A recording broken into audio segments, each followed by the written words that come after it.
ready, I'd like to call this meeting of the Town Council to order, please, for September 10th. If you would please rise and join us in the Pledge of Allegiance. Daniel, if you would help us with that, I would appreciate it.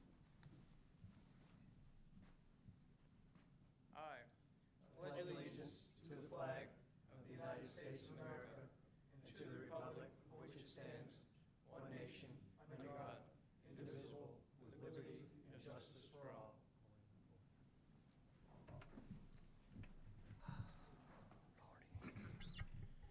Thank you for coming. I apologize for being a few minutes late. Working from home has got me frazzled today, so we'll see what we can do to get through this. Good thing I wasn't in Manchester. I'd be another 15 minutes, so.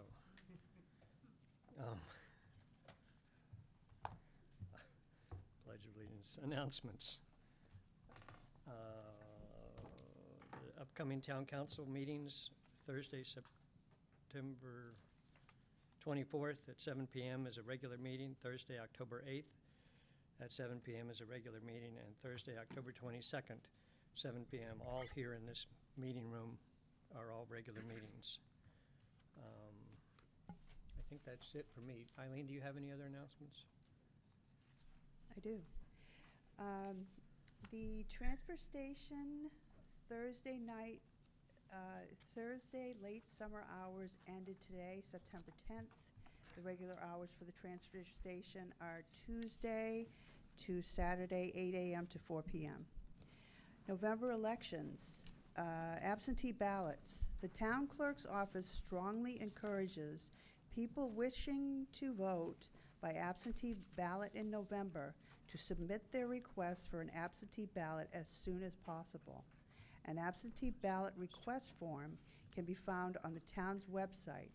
Ballots are expected to be available around October 1st and will be issued as soon as received from the New Hampshire Secretary of State's office.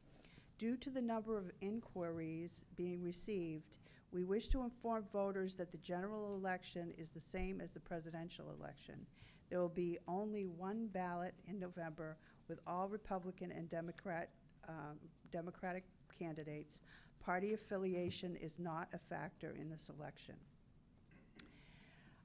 Persons who are not registered to vote and wish to register and vote absentee should complete the absentee ballot request form. It serves as both a request for a ballot and voter registration.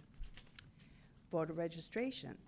The town clerk's office is open and accepting voter registration applications in person during our normal hours for those who wish to do so in person.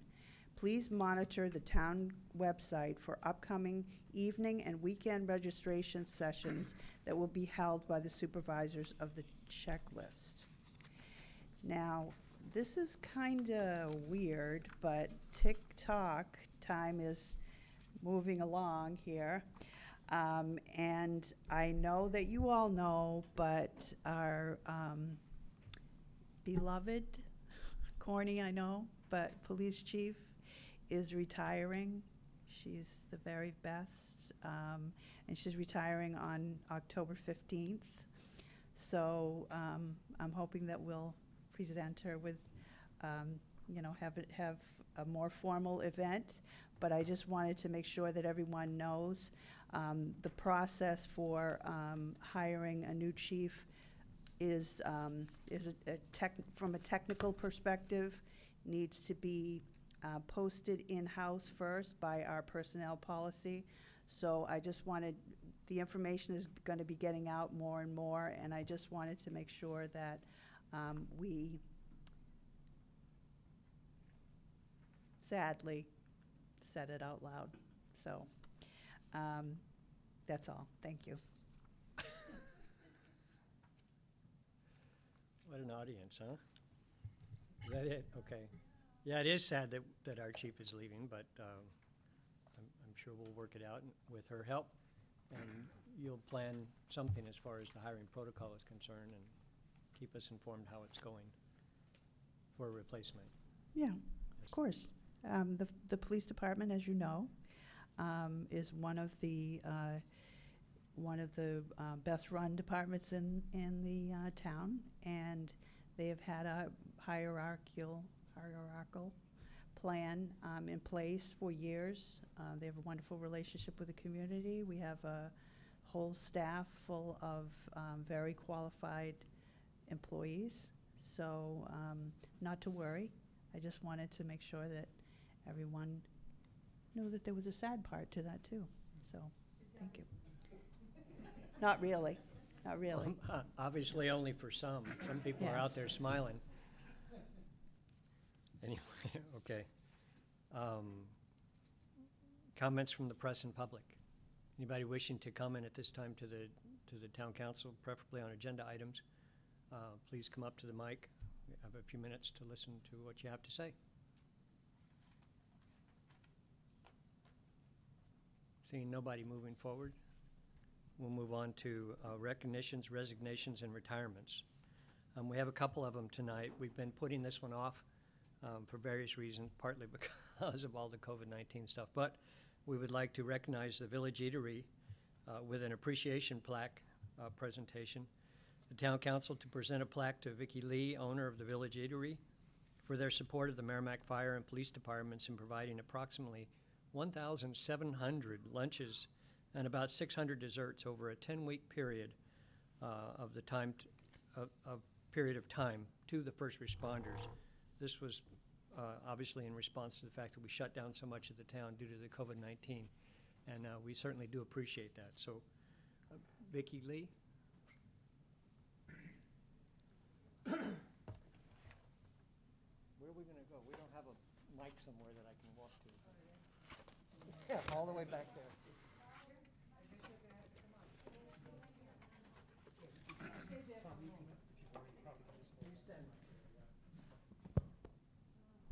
So what I want to know is, do we have some chubby police officers and firefighters? Because I know they mowed right down on that food. Huh? It's entirely possible, yes. So it is with great appreciation that you put forth that much community service during this time, and we'd like to offer you this plaque to the Village Eatery in appreciation for your generosity and support of the Merrimack Fire and Police Departments, given by the Merrimack Town Council on September 10th, 2020. So we'd like to thank you very much for your efforts. Very humbled. And thank you so very much.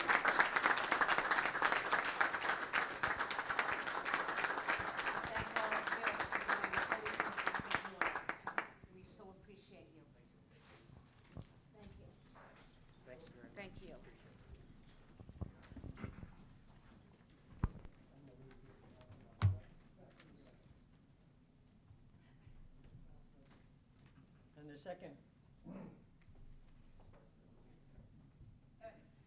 And the second presentation we have tonight is a resignation for Kenneth Conity. Is Kenneth here? And Kyle is here to say a few words. You want to say? Jump right in. Sure, go ahead. Okay. Talk better than Thank you, Chairman Koenig, Town Councilors, and Town Manager Cavanaugh.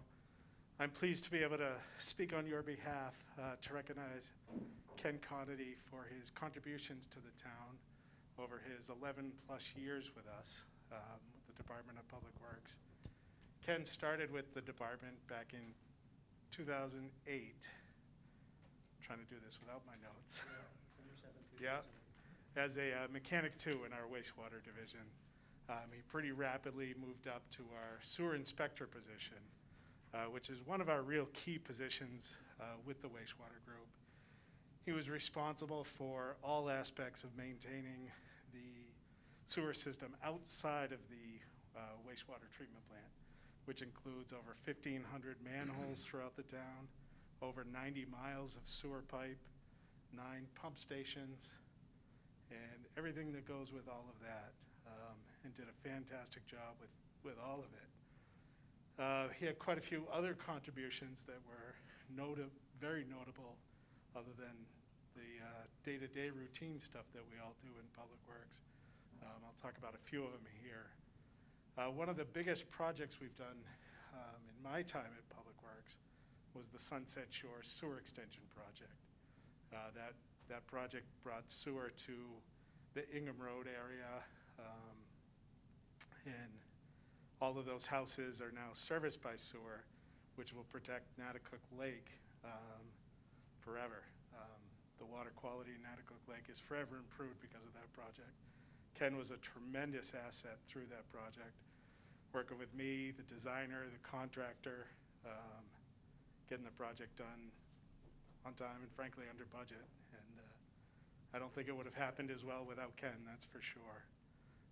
Some other notable things, Ken received an Employee Incentive Award back in 2016 for coming up with a scheme, I'll call it. We had a loader that we wanted to replace. And got to keep it light. And as we all know, equipment's very expensive. And Ken worked really hard to find and work with a vendor to actually replace 2 of our machines with 2 slightly used machines, negotiate a really great warranty for us, and we're still using those loaders today, so saved the town a ton of money. He's also filled out all of our compliance reports with EPA, our CMON reports. I won't even try to remember what the acronym stands for.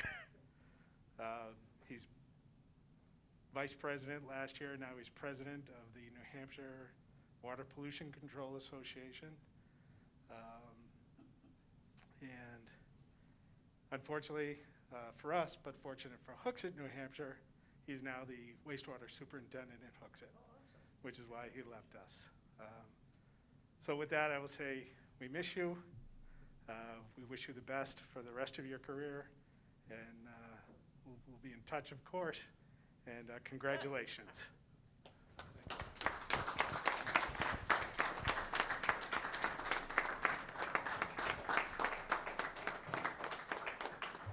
So this plaque being presented tonight to Kenneth Conady in recognition of the loyal and dedicated full-time service which you have contributed for more than 11 years to the town of Merrimack Wastewater Division of the Public Works Department. Your dedication and devotion to duty has been a tremendous asset to the town of Merrimack, as has just been outlined. We wish to extend to you our sincere appreciation for your outstanding performance of duty from December 7, 2008 through March 27, 2020, presented by the Town Council and the Town Manager.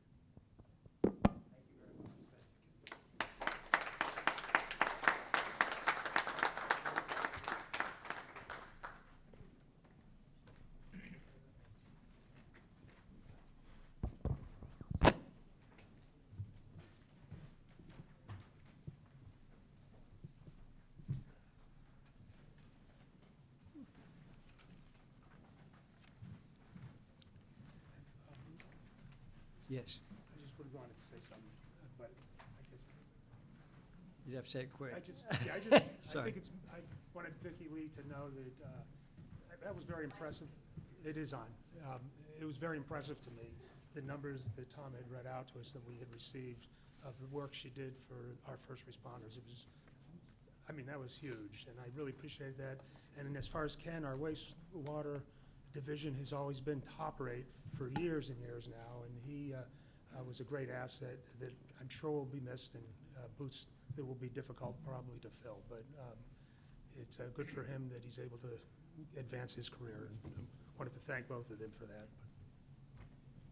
All right, sorry, anybody else have comments? I just wanted to thank Ken for his service to the town, but also, I'm gonna go out on a limb and assume that he's also got us started with helping us out on MS4. Is that, no, not involved in the MS4 thing? Lucky him. Lucky him. But no, but I echo Councilor Rothhaus's comments. We're gonna miss Ken, and we wish him the best of luck at Hooksett. Thank you. Okay. That brings us to appointments. We have an annual review with the Technology Committee, submitted by the Technology Committee member John Souter. Per Town of Merrimack Charter, Section 6-6, at least annually, there should be an annual review with the Technology Committee. This agenda item is to highlight the committee's significant actions current projects, anticipated actions, and to raise any concerns the council should know or could act on. Did I miss something?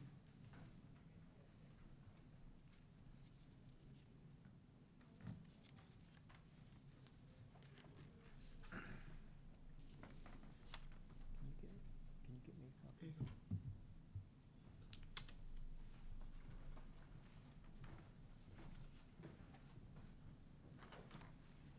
Thanks, John. Sorry, I appreciate it. I know the Technology Committee is a little short these days, and we announced you as a member, so you're not necessarily the chair of the committee. Do we even have a full committee at this point, or what can you give us for information? Right now, we have 2 members out of the 5 that we are allocated, and so we are unable to meet due to lack of a quorum. Okay. So has anything happened this past year, or No, we've not been able to meet since the death of our chairman. which was, okay. So, have you even talked informally with your other member about where we should go with the Technology Committee, or, The remaining member is unresponsive. which kind of puts you as the committee? I am all there is. What do you have for recommendations for the council at this point? The technology, I would like to try to reinstitute the Technology Committee to get past the death of our chairman and reinvigorate it. But being a technology person, I don't have the appropriate social skills for doing that. And so I am asking the town council, since your job is basically dealing with people, and you obviously all have good social skills, to assist me in this purpose. Boy, that's a stretch, but okay, thank you.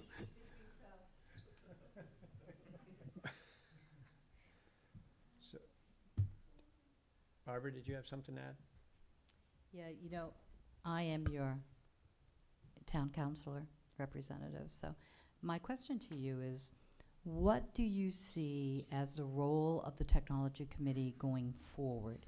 Is there really truly a life, you know, or a purpose that needs to be promoted versus do we need to retire the committee altogether? Because like you say, there hasn't been a meeting for at least 2 years, maybe longer. So that being the case, what do you see as the possible future and the possible, you know, advancements that the Technology Committee could possibly help with going forward? Especially in light that there is a lot of technology advancements that have been taking place both in email, server, and other technology going forward. The charge that was given to the Technology Committee includes being a resource for the departments. If the departments have needs, which historically they have, and I presume they still do, we can be responsive to those needs.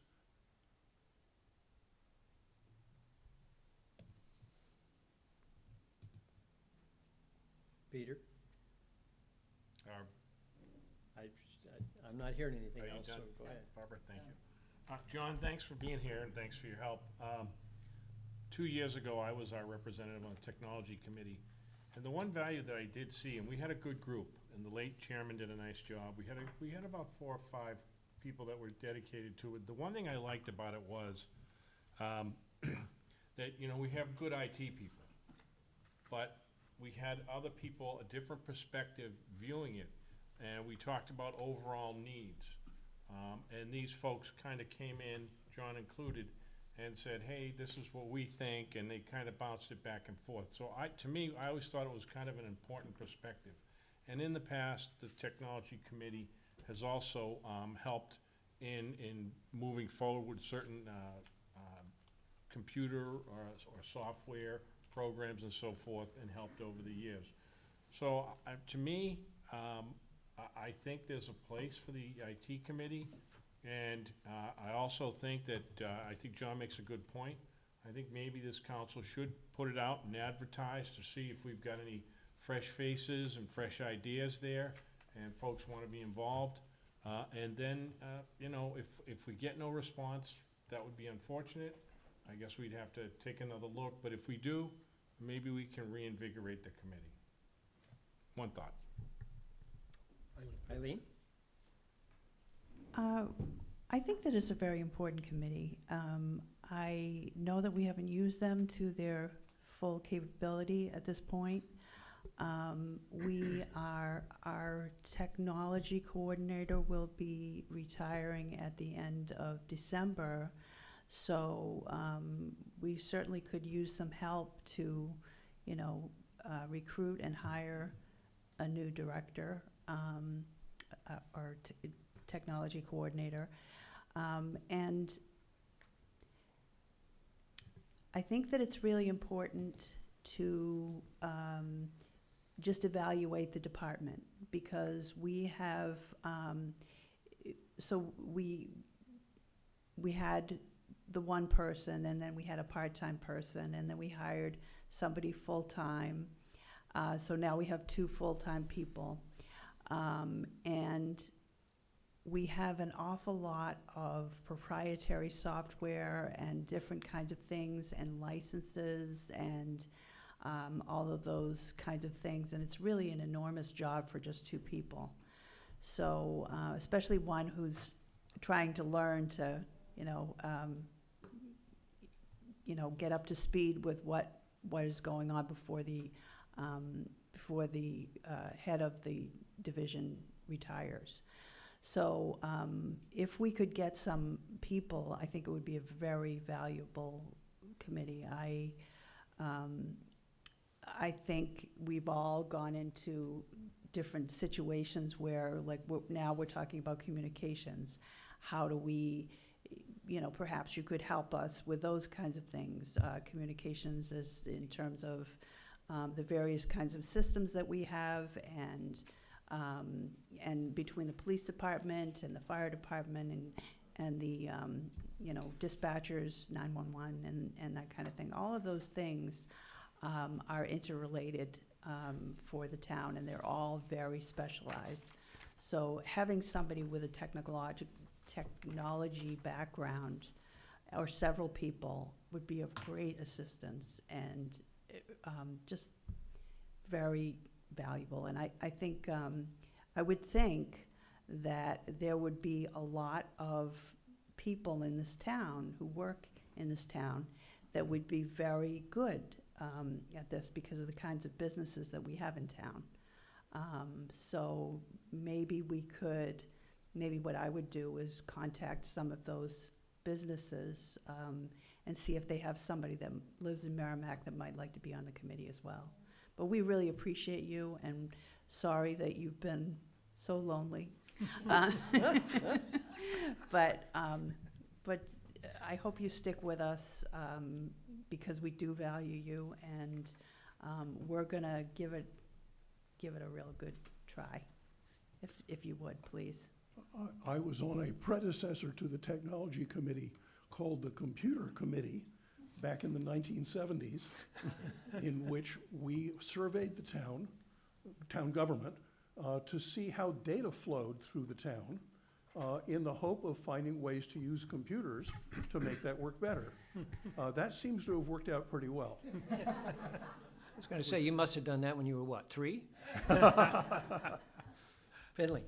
I was just wondering, after putting in the true hard effort to find further members, if we do have a difficult time, getting 4 or 5 members, on a committee like this, would it really be a problem to drop it down to 3 members if that becomes necessary? The checks and balances you might need on something like a planning board aren't, I don't think, as critical in a group like this, and they would be working alongside our coordinator. And so, that bouncing back of information might not take as many. I think we should try for the 5, but if we can't. On the other hand, 3 is a quorum, and they could have meetings. But 1 or 2 doesn't make much of a quorum. It's, Well, if you drop it to 3, recognize 2 that, makes a but- quorum, and then you've got No, which is something they why, could have a meeting. But right, and I think it's best if we could get 5, but if that Yeah. proves not practical or almost impossible, if you have 3, you could at least have a conversation with the 2 members there. And again, I don't think that the potential conflicts you would have in other committees Right, I are as agree. prevalent. I agree with what you're saying, certainly. Mr. Chairman, the other side of that is that if we have 3, then if 5 people are interested, 2 people feel left out. And so perhaps if we do go down to 3, we could also have alternate members. Perhaps. We can take all that Yeah. up as it arises. We need to have 5 members before we need to worry about it at this point. Does anybody else have any comments or questions for the Technology Committee? So it sounds like, unless I see disapproval from somebody, that we'll put out a good effort to try and find some more recruited people for the committee. We'll certainly reach out. People can be viewing us here.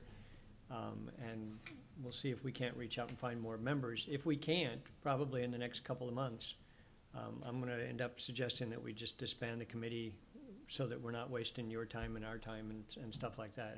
But know that we very much appreciate the work that you've done in the past. It's all the way back to the 1970s, and any future work. And we'll put out a good effort, as Eileen just indicated, to find more members. May I have a few seconds to use your podium here as Please. broadcast on Merrimack TV? Please do. The computer committee is in need of people. So if you are a town resident and you have technical skills, and I repeat myself, please go to the town website and volunteer to be on the technology committee. You will find details about what we have done in the past in the minutes of the technology committee, which are on the town website. If you'd like to read a description of what we've been up to very recently, you can look at the minutes of the town council meeting from January 25th, 2018, which was the last big presentation we had. It discussed in great detail, and I appreciate the council for having done this, discussed in great detail the issues that were important at that time, and I'm sure those issues are still important today. Thank you, Mr. Chairman. Very good. Thank you very much. Thank you, John. Appreciate it. Thank you.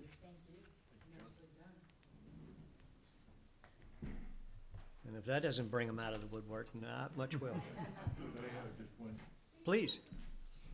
You get some John, social I skills thank there, you. John. You get some social skills there, John. That was going to be my comment. His speaking skills belie a latent social ability. Thank you, John. And he helped me with the microphone, so there you go. Okay, thank you very much, Sean. Moving on, we have our second appointment of the evening, an annual review with the Highway Safety Committee, submitted by the Highway Safety Committee Chair, Police Chief Denise Roy, soon to be former. Per the Town of Merrimack Charter, Section 6-6, at least annually, there should be an annual review with the Highway Safety Committee. This agenda item is to highlight the committee's significant actions, current projects, anticipated actions, and to raise any concerns the council should know or could act on. Thank you very much. Chief. If I may, John, if you want to join our committee, we'll welcome you. You can be the chairman, I swear.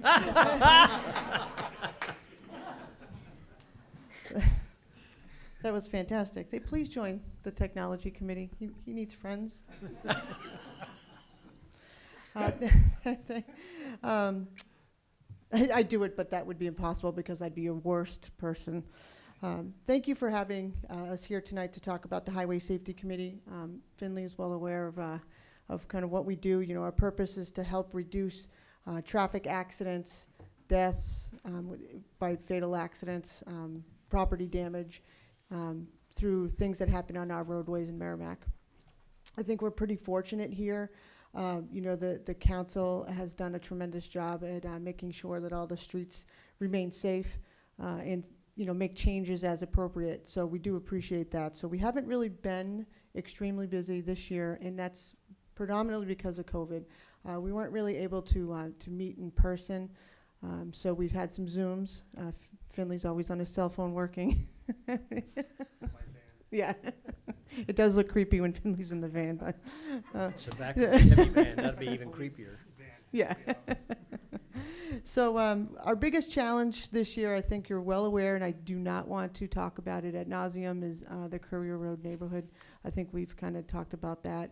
You know, our suggestion at the time, because we looked at everything, was to make one-sided parking down at the towards the entrance. You know, we've kind of shifted a little bit only because of what we discovered with the fire trucks not being able to get through, the cars parked on both sides of the road. But that's obviously going to be talked about later. So our other concern was Hadley Road. That was the biggest one where the plows could not get through and the fire trucks could not get through when school was in session, and that was taken care of thanks to you all. It will be shortly. Well, that's right. One more. So hopefully it will be shortly. Other than that, we're still working on the Church Street potential closure, but we're not prepared to bring that to you just yet. We have still a little bit of work to do on that. But again, it's been difficult because of COVID. We can't get out and go talk to people. We're just a little concerned with the entrance going up to just the north of the library. That hill right there causes some concern. So we have some ideas that we'll bring forward. But basically, just wanted to let you know that we still meet, especially when there are things that are concerned. I wanted to say a big thank you to Kyle and Dawn. Without their expertise in this area, we would be completely lost because they know everything there is to know about roadways, signage. So we really do appreciate all their help. And Finley, thank you for your help. The committee is made up of various members of the community, and everybody works well together. I promised when I first became the chair to keep the meetings to 1 hour, and we've done that. So if we don't have another one before I leave, I completed my task. But I'm sure that will continue. We know everybody is busy, so if you have any questions, that's about all. Any questions for Chief Roy? No, it is a great committee. I fight for it every year and don't want to relinquish it. It's with sporadic meetings. Sometimes we have a number of them. Other times we'll have one a year. But it's always been a great group. And it used to be all a bunch of old timers. But what are you saying about me the now? Belmores? You're not quite there yet. All right. You're No, retiring. I I mean, Yeah, I am this speaks for retiring. itself. But I never made a rocking chair, so I still have to be active. So, no, but thanks for your leadership. Thank you. Appreciate it, Denise. Thank you. Thank you. Any other comments or thoughts, things that we want or need from the Highway Committee? Seeing none, Chief, thank you very much for the work you've been doing all over town. That made that much noise for the lunch I didn't eat. Okay. Which brings us to a public hearing. Public hearing tonight for the acceptance of funds through the Coronavirus Aid, Relief, and Economic Security Act and the Election Assistance Commission for Elections, submitted by Finance Director Paul McCallie, who doesn't appear to be present. Paul McCallie is on the phone. He's on the phone. On the phone! Sorry, I forgot to announce that. Paul McCallie is with us by phone today. The Town Council will hold a public hearing to consider the acceptance and expenditure of a portion of funds in the amount up to $72,851.97. I'll throw in the 3 cents if we get the whole amount. Received through the Coronavirus Aid, Relief, and Economic Securities, the CARES Act, and the Election Assistance Commission, EAC. Made available through the State of New Hampshire Secretary of State, quote, to improve the administration of federal elections, unquote, and to address issues arising from the pandemic, mainly the significant increase in absentee ballots during the primary election in September of 2020 and the general election in November of 2020, pursuant to RSA 31:95-B and Charter Article 8-15. Paul, are you going to lead us on this, or? Yeah, I can take it from here. Basically, what happened is this was a fast-moving grant. It came down from the Secretary of State. There's going to be a formula based on the number of absentee ballots that are done by each community. It was for help in the election so that people would provide absentee ballots and could provide absentee ballots. We kind of had a trial run in June when we had our election for our budget, so we knew what kind of absentee ballots and how to present those. So we ended up getting funding, though, for the 2 federal elections, which are September, which just occurred, and the November election will also get some money. Basically, this grant is a 80-20 grant. The state of New Hampshire will contribute 80% of this grant, or $60,709.97, and the town will have to contribute about $12,142, which is the 20%, which I believe that we can, because all the costs associated with any one of these elections we can put on as part of this, as well as the extra staff that we have hired in the room to stuff those absentee ballots and things of that sort. So the $12,142, I do not see a problem. The most we'll be able to get is like I said, is the town's available is $72,851.97. Eileen? So Paul, I didn't have a chance to talk to you about this today, so I'm not trying to put you on the spot. But I asked you last week, I think, if you would give us some information relative to the different pots of money for the COVID relief money. I know at one time there was a potential allotment for the town of, I want to say, $600-something thousand. And then there was the FEMA money and everything. Were you able to put together the amounts of money that we have charged against that to date, all three of those, including this one? I do not have the total numbers, but I can tell you what we have one in for that $607,480, which was affectionately called the Gopher Grant. Right now, we have asked the state $138,432. We received that funding. Next Tuesday, the 15th, is another submission. I am working on that submission, so I do not have the actual numbers of what we would be submitting for this next go-around, but there's some other expenses that will be included in here. FEMA, which is still ongoing, and the project is still open. Right now, we have a total of $111,000 of cost for the FEMA, of which $83,000 was just an overtime cost alone for the fire department during the COVID-19 from March to basically June 1st, $83,000 worth of overtime. So we're going to be going in shortly for the FEMA award as well. I kind of have to wait to submit that portion of the $112,000 for FEMA due to the fact that they're not asking for the applications as of yet. The FEMA runs through December 30th, 2020. So hopefully in the December timeframe, we'll be able to apply for that money.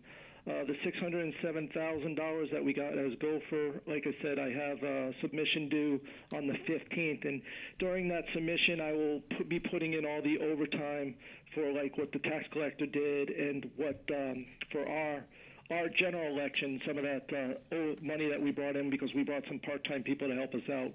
So that's all part of this next go-round of funding from the state, as well as some of the construction we have done around Town Hall. Welcome. Thank you. Anybody else have questions at this point? Bill? Thank you, Mr. Chairman. Paul, in looking at the attachment B regarding allocations to municipalities, Merrimack is on page 4 of 6. What voting data are they using? Are they using that from 2016 or 2018? Do you know? Actually, they're trying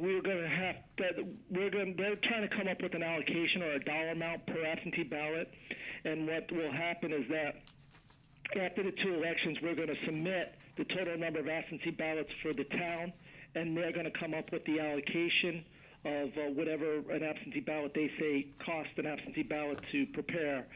So we're entitled up to $72,000 combined. So at that point, it's whatever we did in November and whatever we did in October. I think in the packet itself, I want to say, if you give me a second, I'm flipping through.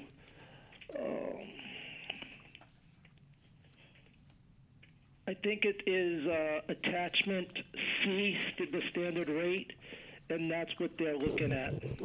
Okay. We have to fill out that form. Diane and Brenda will have to fill out that form after both elections, and then we'll submit it. They're going to give us what the dollar amount is, and then we'll submit it and get it from there, from actual absentee ballots. So there's no chance that allocation may increase from the state. They're basically saying, based on what they've provided in their spreadsheet, versus what you're providing to them is gonna drive the state's portion. Am I understanding that? My understanding is that that's our ceiling is the 72,851. So that's what I believe to be the ceiling. As we know, with all these CARES Acts, things change minutely, and that could change after they get some more data. Basically, I had to submit the report, sign the application, because there was a deadline of last 2 Fridays ago to get this into a third-party CPA firm who's handling the accounting for this program. The pivoting just a little bit and looking at the actual application, well, they call it the agreement phone number P37, and then they had like a Word document with all sorts of terms and conditions. Is that standard for the state, or was that specifically designed to administer this grant? It was designed that it's federal money coming down, so the state that was passed down through the federal government to the state. And then lastly, the state says that they need to expend the funds by the end of this year, and whatever is left over is going to go back to the U.S. Treasury. My question is there possible that the state may try to exhaust the funds and therefore have a third round for any anticipated costs that municipalities may discover between Election Day in November and the end of December? To be honest with you, Councilor Boyd, anything's possible. Okay. I don't know if they would do that or not, but anything is possible. Okay, Paul, thanks a lot. I appreciate it. Thank you, Mr. Chairman. You're welcome. So, Paul, you said this was federal money distributed by the state? Yes. Okay, because earlier on you said it was the state was providing 80% and we're providing 20%. Yeah, it's a pass-through. It's most of our grants that for this CARES Act money is federal money that is given to the state, and then the state hands it down to the communities. So it's where a pass-through grant is, but it's basically the state is this 80-20. It's kind of like the FEMA grants that we get. The FEMA grants we get are 75-25. This one was an 80-20. And is it standard for them to worry about whether or not we're trafficking in individuals and drug-free workplaces and stuff on these kind of grants? We had to sign that with the Gopher grant as well. That's a federal requirement. Okay, well, I'm comfortable in believing that we're not trafficking in any individuals. No, we're not. But you know, those are federal requirements that you have to sign off on. And there was also some attachment about, let me see if I can find it real quick, suspension and debarment, and you have to prove that everybody that's gotten any of this money has not been suspended or debarred in the state, or? Basically, we just have to sign an affidavit saying, to our knowledge, that all our employees are in good standing with whether the bar or with the bar, if they're lawyers. So that's not going to have an increased burden on the town. What I'm getting at is how much is it going to cost us to administer and apply for this grant?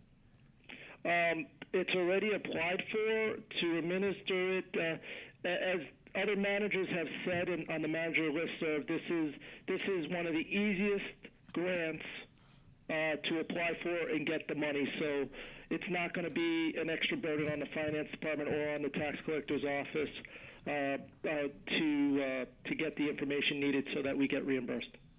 Okay, thank you. Does anybody else have any other questions for Paul? Barbara? Mr. Chairman, do we want to open the public hearing? Yes, ma'am? That's your question? Okay. This time it's 7:48. I'll open the public hearing. Is anybody that has any questions or comments about the acceptance of this grant to help pay for election assistance in both the primary and the national or general election, please come forward to the microphone and let us know what's up.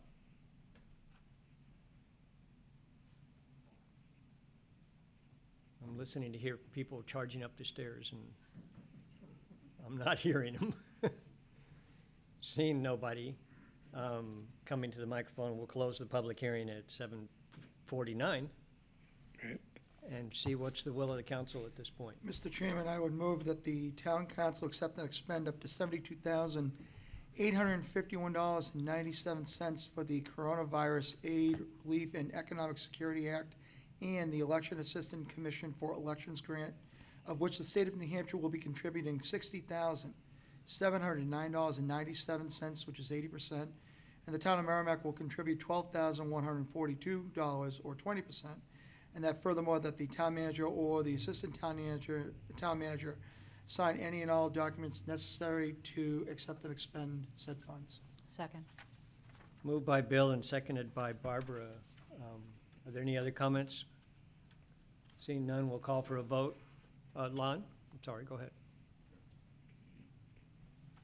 I would just point out that the motion begins for an amount up to, and then the 60,000 plus and the 12,000, the 60-20 or 80-20 split is based on what Paul is able to come up with in terms of real numbers that we're applying for.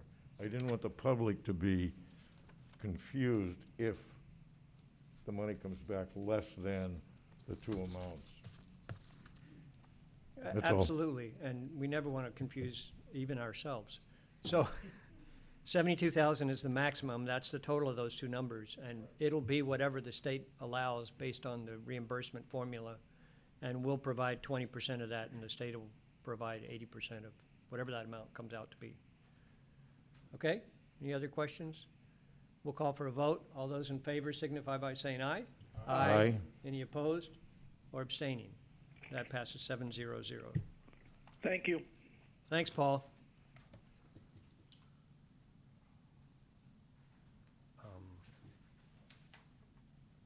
Where are we?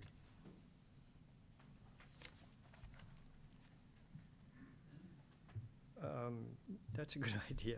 How about if, without dissent from the council, just a second, I'd like to request that we move number 1 under new business up, the consideration of the Eagle Scout project to right now, just to kind of move things along a little bit, if that's okay? Yep. So we'll move to new business number 1 at this point and invite Daniel Bardis to come and present a consideration for Eagle Scout project at Horseshoe Nature Preserve submitted by Life Scout Daniel Bardis. The Town Council to consider Life Scout Daniel Bardis' proposed Eagle Scout project to rebuild Bog Bridge in Horseshoe Nature Preserve and seek funding for the same. And while he's setting up, Yes? Go and ahead. while he's setting up his presentation, can we also move up items 2 and 3 under new business with the VFW? After the presentation regarding Horseshoe? We'll take that up as it comes, okay?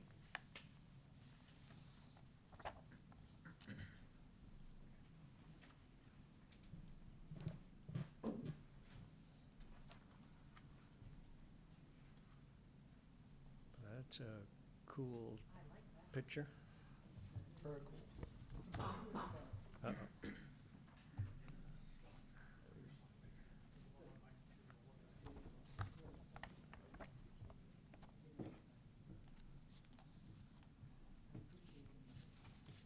And once your assistant leaves there, you can go ahead and drop your mask so that it's easier to talk if you want to while you're at the table there. There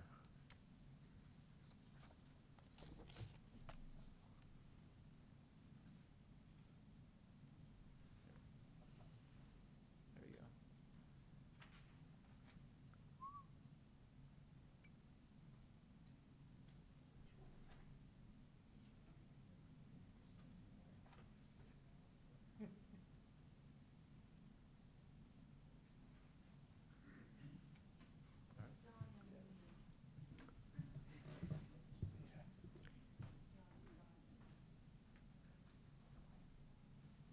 So my proposed Eagle Scout project, Is it bright green?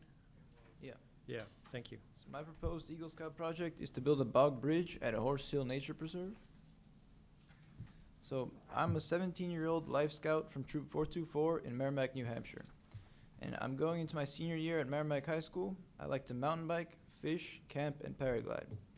I run cross country and track, and I'm also part of the Merrimack Science Olympiad team and our Envirothon team. So my project, I want to replace a bridge in Horseshoe Nature Preserve that's falling apart. I chose this project because I like to mountain bike, and most of the bridges in Horseshoe are new, and this is one of the few that's old and falling apart. This project benefits the Horseshoe Nature Preserve and all the park users. Some of the steps I've taken and will have to take is getting the approvals and planning. I'll have to fundraise, and by going before the Conservation Council and asking for funding, and then do car washes to raise the rest. And then I would purchase the materials and bring them to the nature preserve. And I'd remove the old bridge and clear and flatten the ground with shovels. And then I'd cut and measure the materials in the parking lot and move the materials to the from the parking lot to the bridge location and assemble the bridge on site. Then I'd clean up the parking lot and the bridge area in the woods and document the project and report to the troop and Eagle Board. So the beneficiary is a Horseshoe Nature Preserve, and it's a nature preserve in town spanning over 560 acres of wetlands, streams, ponds, and swamps. It's the biggest nature preserve in all of Merrimack. It's commonly used for mountain biking, hiking, cross-country skiing, snowshoeing, and hunting. And horses only use some trails in the preserve, and the trail the bridge is on is not commonly used by horses, so I'm not building it for horse use. And the bridge has been cleared to be repaired by the Horseshoe Nature Preserve. So for fundraising, I'll be using car washes for fundraising, and I'll use these signs and 4 others like them at the car wash. And up top is my fundraising flyer. Would you like me to read over it? All right. So here's the current state of the bridge. As you can see, it's pieced together and it's falling apart. And here's some other pictures of the bridge. And here are the plans for the new bridge. So it'll span a total of 85 feet, 1 straight section of 50 feet, and then 2 5-foot sections that make it turn, and then a 25-foot straight section to end it. And the construction will have 6x6 supports on the bottom, and on top will be 2x10 decking that's laid 3 planks wide. And here's the map of Horseshoe Nature Preserve, and it'll be by the Bowman entrance, as marked by the blue P in the parking lot. And it's on the loop trail. And it's about 500 feet southwest of the bridge location. That's where the parking lot is. The parking lot is where? I'm sorry. It's At the 500 feet southwest of the bridge location. So the blue X, that's where the bridge is, and down there's the parking lot. Oh, From the Bowman entrance. okay. Thank you. And here's a scale model of the bridge that I propose to build. As you can see, the right side is raised because there's a hill there, and the left side is lowered because there's coming down onto flat ground. So as of now, the bridge is 65 feet in length, and unfortunately it doesn't span the entire bog as water pools on each end of the bog during spring. So I will extend the bridge about 10 feet on each side to a total of 85 feet to the blue lines on the pictures, and thus making it cover the entire span of the bog. So for work days to build the bridge, so first I'll buy materials and have them delivered to Horse Hill through the Merrimack Highway Division. Then I'll remove the old bridge and flatten out the ground. Then on the 3rd day I'd make final measurements and cut the wood. And then the 4th day I'd move the cut wood to the bridge location and assemble. And the 5th day I'd clean up the parking lot and the bridge site. So I'll have volunteers that will be helping me to accomplish this from the troop, which is the scouts and their families, and the local chapter of the New England Mountain Bikers Association will help to remove the old bridge. And if it's raining, we plan to postpone the workday to the next planned date and move the following days to later. So leadership, I will lead a group of local NIMBA members to remove the old bridge. Then I'll assemble a team of fellow scouts as well as their families to help build the new bridge as small groups working on sections at a time, as there's 85 feet to work on. Each workday, I'll be leading a group of between 10 and 20 people to accomplish the task at hand, and there will be at least 2 adults present as per BSA regulations. And the workdays will be about 5 hours long. If we finish sooner, then of course we'll end sooner. And I'll have cases of water and some packaged snacks for volunteers. And here's my bill of materials that I propose I will need. The total cost comes out to $875, and of that, the $200 is for the 6x6 lumber, which is all pressure treated. And then the 2x10 decking costs $647. And then the screws cost about $25. Totals to $875 and 85 cents. And for tools, we'll be using a miter saw to cut the wood into appropriate lengths, tape measure to measure the wood, shovels to clear the ground and remove the old bridge, drills to drill holes in the wood and to put the screws in, and a portable generator to power the miter saw at Horseshoe. For safety precautions, we'll have a first aid kit with band-aids, butterfly strips, and gauze pads for larger cuts, as well as alcohol antiseptic wipes. And as per BSA regulations, only adults will be using the miter saw. We'll have bug spray and sunscreen for everyone to use, and we will have at least 2 adults at each workday to comply with the BSA regulations. Everyone will be wearing masks and keeping distance, as there is the 85 feet of the bridge to work on, and we'll be working outside. And volunteers will be provided with gloves, and they can also bring their own. Does anyone have any questions? Just a few, Lon. Thank you for a very succinct presentation. My only question is, you talk about removing the old bridge. Have you made provisions for hauling that somewhere? You're not going to leave it on the preserve? We plan on taking the old bridge to the transfer station. Okay, just so you've made provisions for that. Thank you.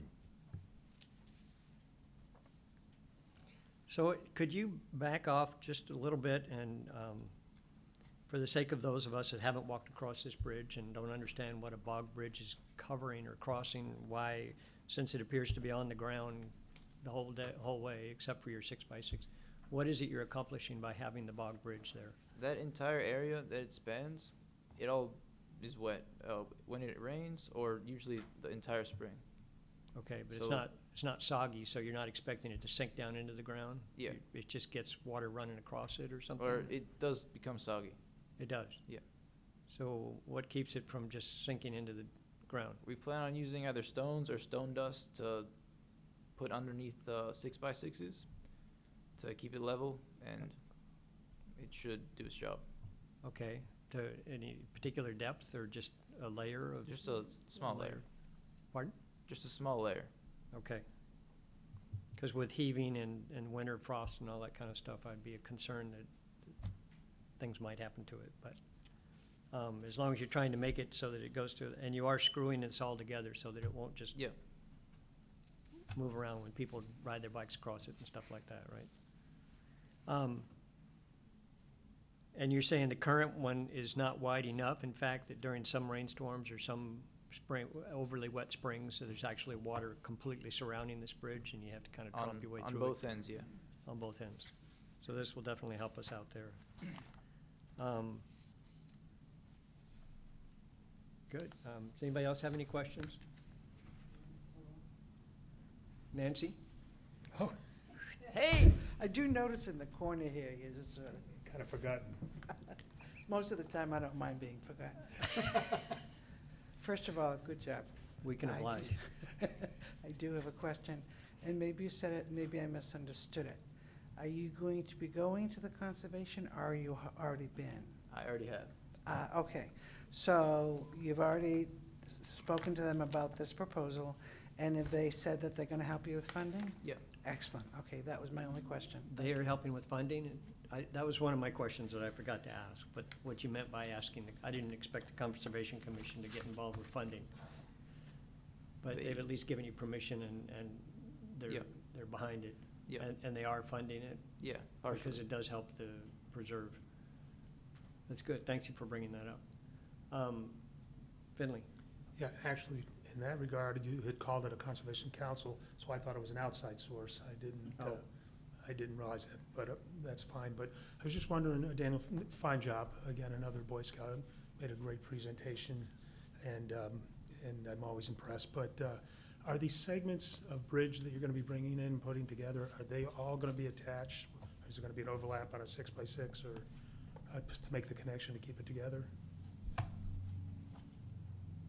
So the 6x6s will go underneath the joints. Mm-hmm. You can see it better in this model. Perfect. So here the 3 wide 2x10 planks be supported on the edges or on the ends by the 6x6s, and as well as in the middle of the 10-foot length planks to provide better support. Because the corners are the weakest points where Sure. we're joined. Very good, because I think it will hold it together, and it's probably the reason it doesn't really sink out is because it works as a. It's distributed in a tight piece. across I think across that's the area. a big Yeah. part, because the other one, I don't know how old it is, but it's obviously worn and looks like it's been repaired by people who walk the trails, and it's fallen apart for sure. But, so I don't know, maybe in 30 years it might happen to this as well, and we'll have another Boy Scout come and help us out again. But I appreciate your efforts, and Thank you. I'm looking forward to the completion. There'll be a different council there. No, you might be here, Finley. Might be his son. making Your it. son may become. As usual, So- I'm always impressed by. And you're it. making, and you're making this with 2x10s, and the supports are 5 feet, so that should be enough not to sag. Yeah. Even with a fairly substantial individual walking across. Yep. Okay, sounds great. Bill? Thank you, Mr. Chairman. Dan, to echo Nancy's comments, great presentation. Thank And you. we love having Boy Scouts come before us with all sorts of different projects. So this is legacy building for your grandkids that at some particular point are gonna be walking over that bridge. So this is a good thing, and you know, again, accentuates the quality of life that we have in our community. So congratulations. I wish you the best of luck with your Eagle Scout project. Thank you. I support the project. I think it's a wonderful idea, continuing to really improve our crown jewels here in Merrimack. So, thank you for that. And who's your scoutmaster? What's his name? Our Scoutmaster is Mr. Schwartz. Mr. Schwartz? Is this Mr. And- Schwartz? This is my this- Eagle Eagle adult. Advisor. Eagle Mr. Stevens, Advisor. Eagle Advisor. I just wanted to thank you for volunteering your time for this project and for the myriad of projects that you probably have done in the past. We always recognize the young kids before us, but there's always somebody behind the young gentleman that's getting him to focus on the details to accomplish the mission. So I just want to recognize you and thank you for your involvement with this. Thank you. Thank you, Mr. Chairman. Okay. And I just want to add, not to take away from the Boy Scouts, but any organization that comes before us, we're happy to have their contribution and donations, the Girl Scouts or anybody else. But we certainly appreciate all the Boy Scouts that do come, and thank you very much for that. So what do you need from us? Do you need an approval of some sort? Do we need a motion to approve the project? I just wanted to let you know what was happening. Yeah. So Do we have to sign off on any of your paperwork or anything, or? No? Okay, very cool. So if that's all you need, Finley, I think we probably should move into. to accept it? Yeah. Okay, Appropriate. that works for me. That's what I thought we needed to do, but, Mr. Chairman, I would move that we accept the proposal of Life Scout Daniel Bardis's Eagle Scout project to rebuild Bog Bridge in the Horse Hill Nature Reserve and seek funding with our sincerest gratitude for him and his volunteers' efforts. Second. motion made by Bill and seconded by Barbara. Any other comments? Seeing none, we'll call for a vote. All those in favor signify by saying aye. Aye. Any opposed or abstaining? Sounds like we're all for it, so thanks a lot, thank you. and good luck. What kind of time frame are you looking at for doing this? Before the snow falls or ground freezes over, so about a month or Okay. two. That gives you a few months still, we hope. Yeah. All right, thanks a lot.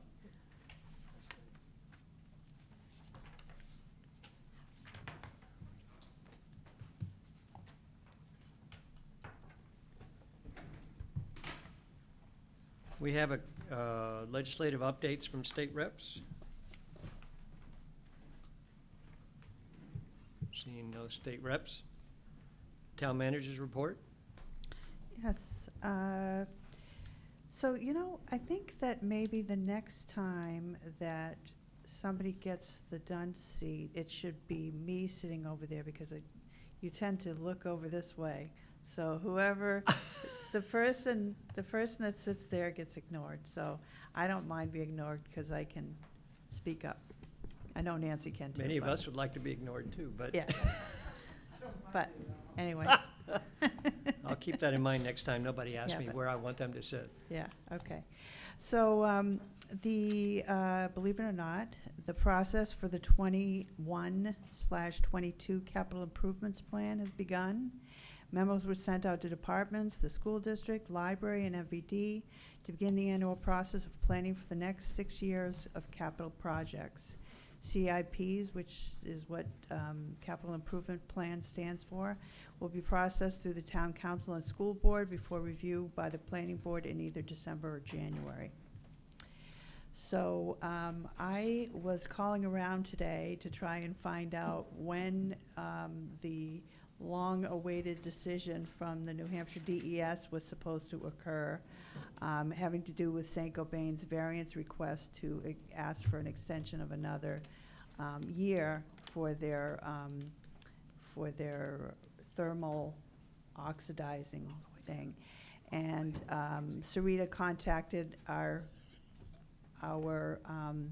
Public Works, Assistant Director for Public Works, at the wastewater treatment plant, Sarita Croce, contacted them at New Hampshire DES, and they said that they will issue a decision regarding their various requests today, and it will be posted on the one-stop database tomorrow. So she will make sure that you, as soon as that information becomes available, she'll contact all of you by text or something and let you know what the decision was. We have an update on the Old Blood Road. Yay, check. Old Blood Road construction update. The project is progressing nicely and is expected to be completed by the end of September. The base course of the pavement has been placed, and you all got pictures of that. Everybody was psyched. The base course of the pavement has been placed, and the contractor is currently building the new side slopes and installing loam. Final work to be completed includes constructing driveway aprons, relocating a fence, seeding and fertilizing the loamed areas, installing bituminous? That's correct. Bituminous. Check me out. Bituminous curbing, paving on the top course of the pavement, and final project cleanup. The water line under the road has been installed and accepted by Merrimack Village District. Babusik Lake Road sewer update. Again, another long, very hard-won project. The Babusik Lake sewer project, the new sewer line, reconstruction of the old sewer line, I should say, is complete and awaiting final testing, which will occur in 3 weeks. Drainage work will be completed tomorrow, and reconstruction of the road base will conclude next week. We expect the base pavement to be placed by Friday, September 18th. Remaining work for the coming weeks includes constructing driveway aprons, cleaning up the slopes of the projects, loaming, fertilizing, seeding the slope areas, installing traffic sensor loops near the signalized intersection, and final project cleanup. The dewatering system has been decommissioned and removed from the site. The work on Madeline Bennett Lane has been completed and approved by Public Works, that you approved at your last meeting. We expect that the project will be completed by the end of September. So if you don't mind, I would just like to ask Kyle, as we were going through this whole process, the big, huge question was how many stations of pumping, how many water pumping stations did there end up being? Because it went from, I believe when this was first constructed, they were 50 feet apart. And I wonder if you might just give us a little hint as to how involved that was gonna be, because there was some mystery involved because of how deep the pipes were. Yeah, I don't have the number off the top of my head, but I can speak generically to it. Talk about So, this. yeah, as Eileen stated, the first time the project was done, the contractor put the wells in on one side of the road at 50-foot spacing. For this project, we ended up having to put them on both sides of the road, and the spacing varied between 4 feet and 12 feet. So 12 feet was the maximum space between dewatering wells over the entire 1,000-foot length of the project. So, if I might, Go ahead. were those wells running the whole length or just the segments they were working on So they ran the entire length. the whole time? Yeah, because they wanted to make sure that as they progressed, the water was out of the way. And one of the challenges we didn't actually recognize we were going to face during the project was because the old sewer line was there, and when you put in a sewer line, you put stone around it as part of your construction procedure. Well, that stone, the old sewer line was in the travel lane, the southbound travel lane, and we're putting the new sewer line at the center line of the road. So the old one was there as we were doing the project. We had our dewatering wells on each side of where the pavement was existing. So the old sewer line actually worked as a stone drain, and it brought water from each end of the project into the trench, which added a whole level of complication that we didn't anticipate. And the contractor did just an amazing job working through that. And it's as complicated a project as I've seen. And the contractor, if you don't mind me mentioning the name, CSSI, which is a Merrimack company, they just did a fabulous job throughout the project, and kudos to them. Yeah, they've worked fine for us for years now. They do great work. But do we have an idea on a final number? Or is that something you haven't put together yet? We don't. One of the things, since when you guys made your agreement with the developer for the costs, the contractor had received the dewatering numbers from one company.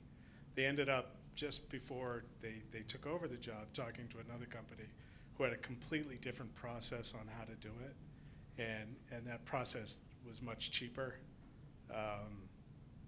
But then we had to go and do the second side, which wasn't part of the original bid.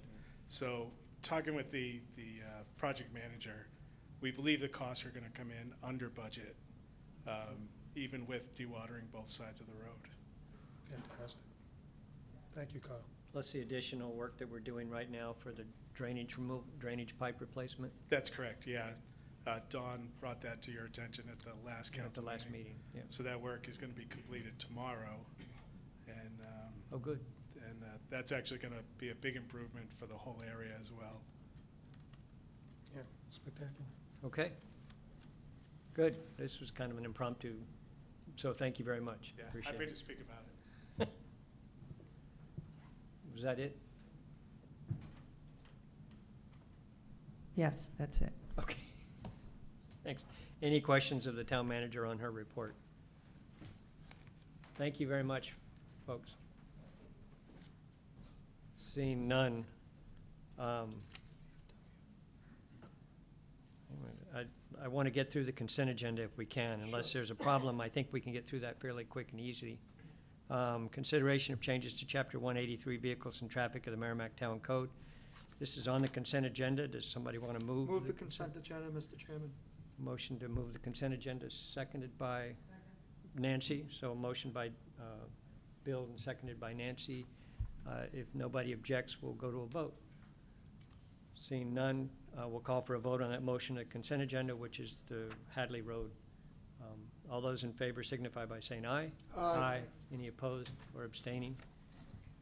Thank you very much. That passes 700. I've had several requests now to bring I don't have the information, but two items for the number 2 and 3 from new business forward. The POW MIA Recognition Day proclamation. Did we ever get any paperwork on that? 'Cause I never got that. We don't have anything for it? Would you like to come forward and talk to us?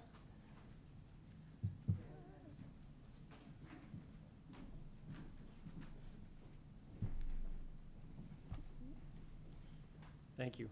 You're welcome. My name is Tracy Kelly. I am the president of the VFW Auxiliary for Merrimack Post 8641.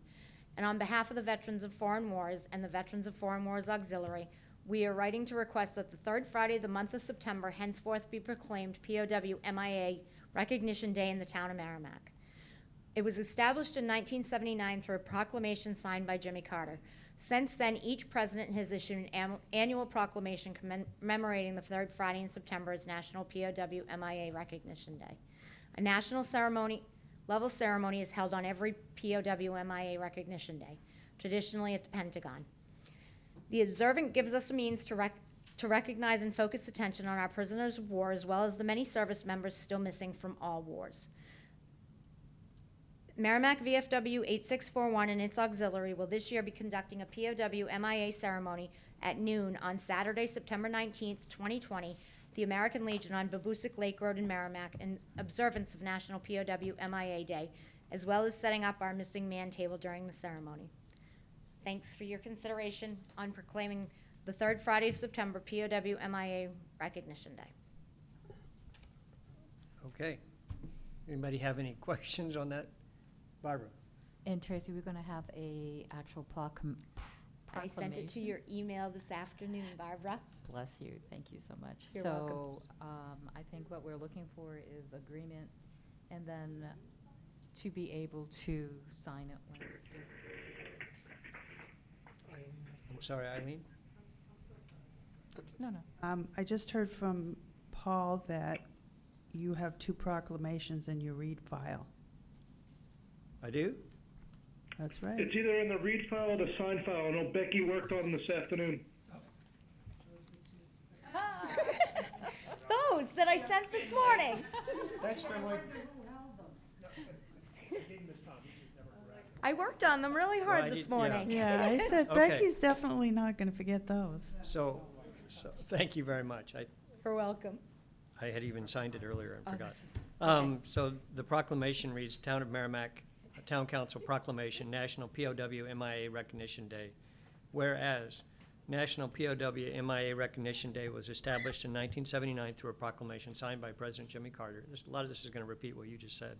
Yeah. And whereas since then, each subsequent president has issued an annual proclamation commemorating the third Friday in September as National POW MIA Recognition Day, and whereas a national level ceremony is traditionally held at the Pentagon, which features members from each branch of military service and participation from high-ranking officials, and whereas in addition to the national level ceremony, observances of National POW MIA Recognition Day are held across the country on military installations, ships at sea, state capitals, schools, and veterans facilities to share the common purpose of honoring those who were held captive and returned, as well as those who remain missing. And whereas this observance gives a means to recognize and focus attention on our prisoners of war, as well as the many service members still missing, and efforts to find those men and women are ongoing.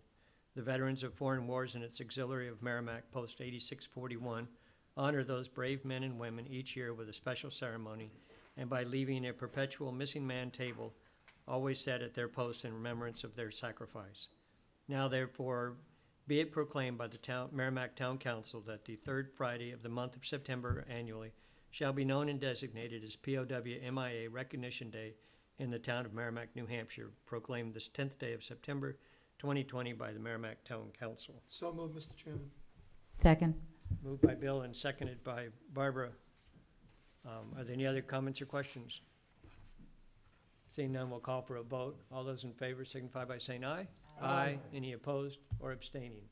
That passes 7-0-0. Thank you very much for all the work that you do in helping us to remember our POWs and MIAs.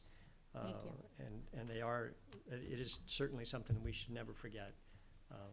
Although it's easy on a day-to-day basis to go ahead about your daily life and not think about it, it is a very important sacrifice that we need to remember and commemorate. Thank you for that. Thank you. And while Tracy's there, number 3. Yeah, I'm going to go to that right now. So the other item that was brought forward by the Merrimack VFW Post 8641 and the auxiliaries was a request for a recognition of Harold Max Quail Day.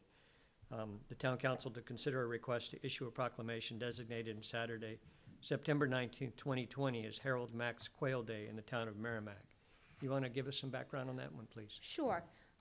Max, as we like to call him, Max Quail has served as the post commander for 16 seasons at various times since the year 1985, which was his first election as post commander of the Merrimack VFW. He was instrumental in helping get the honor guard started. He's very prevalent in town, working with town departments as well as Veterans of Merrimack, and he is the Veterans Service Officer for the Merrimack VFW. On September 19th, Max is going to be awarded a Quilt of Valor, which are given annually to veterans who have suffered the sacrifice of war. It's a nonprofit organization, and we are awarding a quilt to Max. And at that time, we would like to also honor him for all his years of dedication and service to the Merrimack veterans. And we've seen Max around town. Yeah, everybody a knows lot, Max. A lot. We're fine. Max is getting some long overdue honors, finally. People are recognizing that. That's good. So we have a proclamation that was prepared as well here, and I'll go ahead and read that one. We can decide what to do. The Town of Merrimack Town Council Proclamation, Harold Max Quail Day. Whereas after serving a distinguished career in the Army Special Forces, where he received many commendations during the Vietnam War, Max Quail and his family established residency in the town of Merrimack, where he continued to serve both his town and the veterans of this town in many capacities. And whereas Max Quail served 16 terms as commander of VFW Post 8641, as well as the service officer for Post 8641, where he helped many veterans navigate the often confusing veteran benefit system. And whereas Max Quail worked closely with town leaders and public servants throughout the town to make sure that our veterans were never forgotten and that patriotic holidays in the town of Merrimack had representation of our local veterans through an independent honor guard. And whereas Max Quail was instrumental in the fundraising and building of the Valerie Quail Veteran Remembrance Wall, which stands in front of the Merrimack VFW post on Daniel Webster Highway. Now therefore be it proclaimed by the Town Council that Saturday, September 19th, 2020 shall be known and designated as Harold Max Quail Day in the town of Merrimack, New Hampshire. Proclaimed this 10th day of September 2020 by the Merrimack Town Council. So moved, Mr. Chairman. Second. Moved by Bill and seconded by Barbara to make that proclamation. Any other questions, comments, thoughts? We can move to a vote. All those in favor signify by saying aye. Aye. Any opposed or abstaining? That passes 7-0-0. Thank you very much. Thank you very much. And we have these proclamations. I don't know if we need to, do we hand these to them?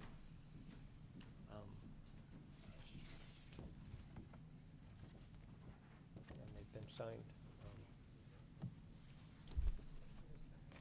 Why don't you send this along with it and we'll give it. Okay. It's already been signed, you're just gonna hand it to them. Unfortunately, with COVID-19, you can't make a big deal of shaking hands and all that kind of stuff. But we certainly appreciate your being here tonight and all of the work that you folks do and all the work that you have done in the past to find yourselves in a position to be a part of that organization. So thank you so much. And I will warn anybody that's down here at Babusik Lake on Saturday, after our POWI MIA ceremony, we will be firing the cannon. So I'll pre-warn you. Okay. I know that sometimes it gets a little. And our deputy chief has heard that, so I'm sure he's well aware. Well, our chief too. I'm sorry, I didn't realize she was still here.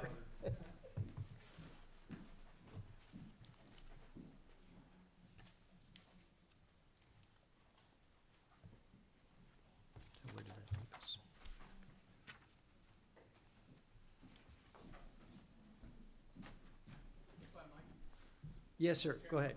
I need you to come to a mic, though. You can kind of just walk to the chair if you want to, but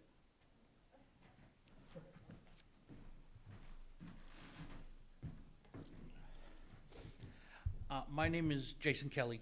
I am the Senior Vice Commander at the VFW post here in town, representing the commander tonight. He was unwell. He's a disabled vet and was having some issues and couldn't make it, so I came with my wife. thank you for coming. I want to thank you guys so much. It means so much to us to get the support from the town council for the veterans. You have no idea how much we appreciate it. I hope we Thank you do, very and much. thank you very much. I mean, you have no idea how much we appreciate the efforts you guys have all put forward in the past and continue to put forward day to day dealing with the results of what you've done for us. So thank you. You're very welcome, and, you know, if the VFW can help you guys out with any, you know, ceremonies or anything, let us know. We're more than happy to help out. Great, thank you. Thank you, Jason.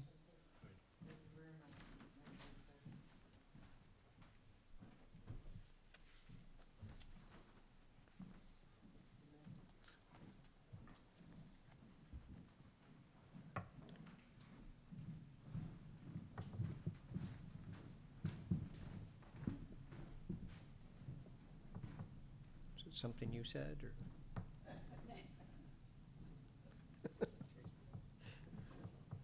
Okay. Under old business, number 1, we've finally made it that far. Consideration of changes to Chapter 183 Vehicles and Traffic of the Merrimack Town Code. Final reading tabled at the August 27th Town Council meeting. To consider the acceptance of recommended changes to Chapter 183 Vehicles and Traffic of the Merrimack Town Code to amend 183-36 Schedule 9. Parking prohibited at all times pursuant to Charter Article 5. This, if you recall, well, I guess we need to take it off the table if we're even going to talk about it. So do we have a motion to remove it from the table? So moved. Seconded. Moved by Barbara and seconded by Bill. All those in favor signify by saying aye. Aye. Any opposed or abstaining? 700. You are confusing me tonight. I'm actually reading instead of paying attention. Sorry. I'm just busting your Put him in the chops. corner. Gonna give him a little dunce cap soon. So this was the item to consider no parking at any time on one side of the road throughout the Courier Road neighborhood. And we've talked ad nauseum about whether it should be through the neighborhood, whether it should exist or not, whether it should just be at the corners, plus or minus 20 feet, or 40 feet, or whatever number, and we've never been able to come up with a clear answer. We saw a video last time put together by the fine folks in our video department and the police and fire departments. I think they were all involved. To give us an idea of what it's like if people park as close as they can to the curb on either side, and still can we get a fire truck through? And the answer, I think, was a fairly resounding maybe. Pardon? Well, they didn't want to actually scratch the truck, so they didn't bring it through, but if somebody was watching really carefully, maybe they could have. And certainly with the size of the truck, it would have made it through if it had tried. I would have had to replace Denise's car if it had, but, so anyway, that's a problem. But, so we reached out to our attorney to get some feel for what the liability of the town is, given that we understand there's a problem there. And I think all of you received the response. I think the piece that I thought was quite entertaining was that it's actually illegal already by state law to park in such a way as to impede emergency vehicles. So it's already an illegal situation, and I'm not sure that we need to take great strides to fix that illegal situation by making it illegal to park on one side. If people are careful and they understand what's going on, they don't park opposite each other in such a way as to impede emergency traffic from going through. And it has not been a problem to date that I know of. In fact, earlier testimony from the fire department was that they had never run into a situation where they weren't able to get through. And I haven't heard the police suggest that they have either. So I guess having prefaced it with those remarks, I'll open it up to other counselors to comment. Nancy? I'm going to really disagree with you respectfully, Mr. Well, I Chair. appreciate the respectful part. Always will be.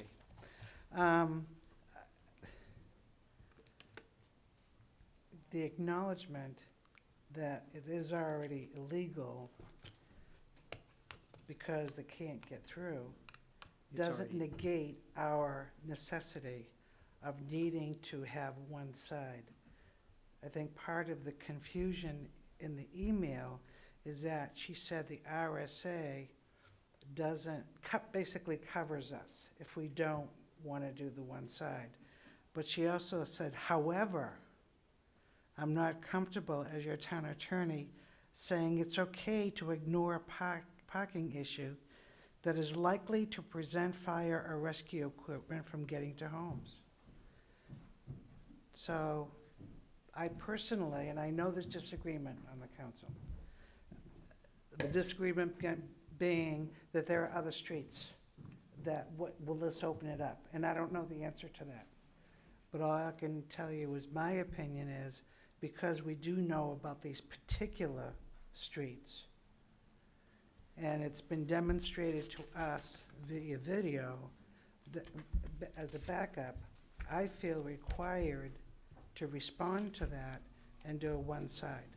Now, I understand why people disagree, but this is where I'd be voting on. That's all. Okay, Finley? I'm not, you know it's respectful all the time. Oh, I So I understand. won't No say, problem. but I agree with Tom. There's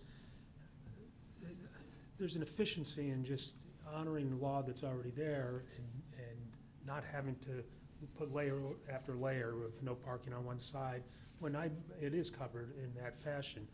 I was disappointed in the attorney of doing that. I mean, if I have to worry constantly about the lawsuit over something like this, I don't think that's, I'm not putting a lot of weight into that secondary comment she made. I think that with having changed it to a residents-only situation, I think the problem that we endured this past summer won't happen again. And I do believe that we probably should have been enforcing our situation if it was unsafe for our equipment to get through. I think we should have probably been enforcing that all summer long then. But with the residents-only situation, I think it will be taken care of, and I'm not supporting this. The only portion that I will support is what I've spoken to in the past, and that's down at the Hemlock end on those two curves in that back stretch. But otherwise, I'm opposed to the one-sided parking on all these other streets noted in our markup version here. Peter? I like to think that we could always refer to the RSA for enforcement and not put up signs. But in what Nancy has said, there was a parking problem identified, and it was specifically identified in the area at the end of Courier and Hemlock and that circle there down the end of the street. So I'm not necessarily against signs, one-sided parking in that particularly identified parking problem area. But there was no other such problem throughout that neighborhood. So to me, I don't see the need for signs down there, just around that one loop there that's been positively identified. So that's where I stand on that. That's what I'd like to see happen. Barbara? Yeah, I just want to go back a bit, and actually, this was first brought to our attention by the residents in the Courier Road, Wildcat Falls area, that this was an issue because of people parking on both sides of the road. Now, if in fact people were aware that there is an RSA that says that you cannot park on both sides and block emergency vehicles, then we wouldn't have had that problem. and we wouldn't all be sitting here still discussing it, because obviously they did park there. So for visitors to the area, and especially those visitors who come from out of state and may not be aware of the various RSAs here in New Hampshire, I think we need the signage. So I think we are responsible at this point in time for ensuring that our emergency vehicles can get through based on our traffic ordinances. Eileen? To the best of my knowledge, at least to what I was involved with, the only reason that this came up was not because the neighbors said that if you parked on both sides, that you couldn't get an emergency vehicle through. Everyone was looking to me to declare an emergency, and the only emergency that I could think of with a straight face was that a fire vehicle could not get through some of the turns.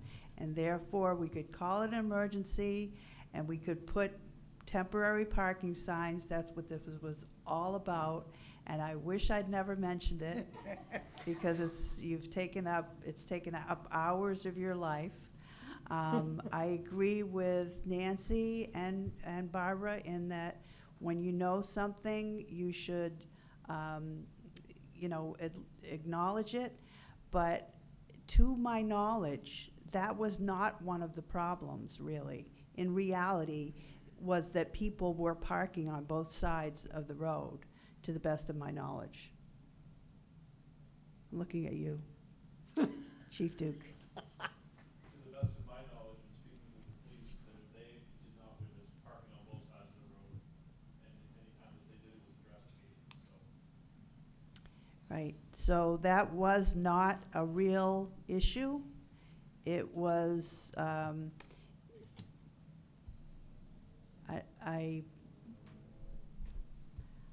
think it's overkill. I think that the residents-only parking is something that you should try and see how that all works out, and see what the world will be like when COVID-19 is in the rearview mirror. I'm hoping that the world will go back to some form of normalcy and decency and respect, so that we don't have to put up signs for every single thing that people should know. And ignorance is no excuse for the law. Isn't that correct? That's right. So anyway, I just think it came out. It's unfortunate that we've spent so much time on it. You tried to address the parking issues in that neighborhood. The parking on both sides of the street has never been an issue, to my knowledge, could be, but don't believe it has been.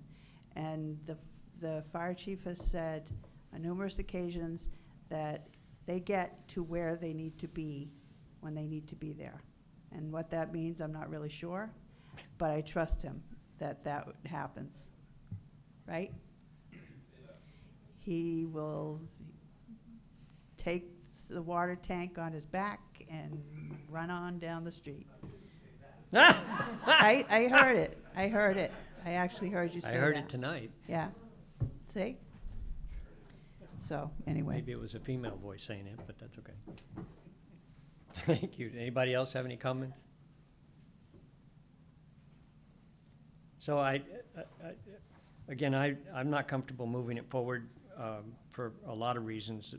Quite a number of people from the community there specifically requested that we not do it, especially on something like Pine Haven Drive, which has all of 3 houses on it.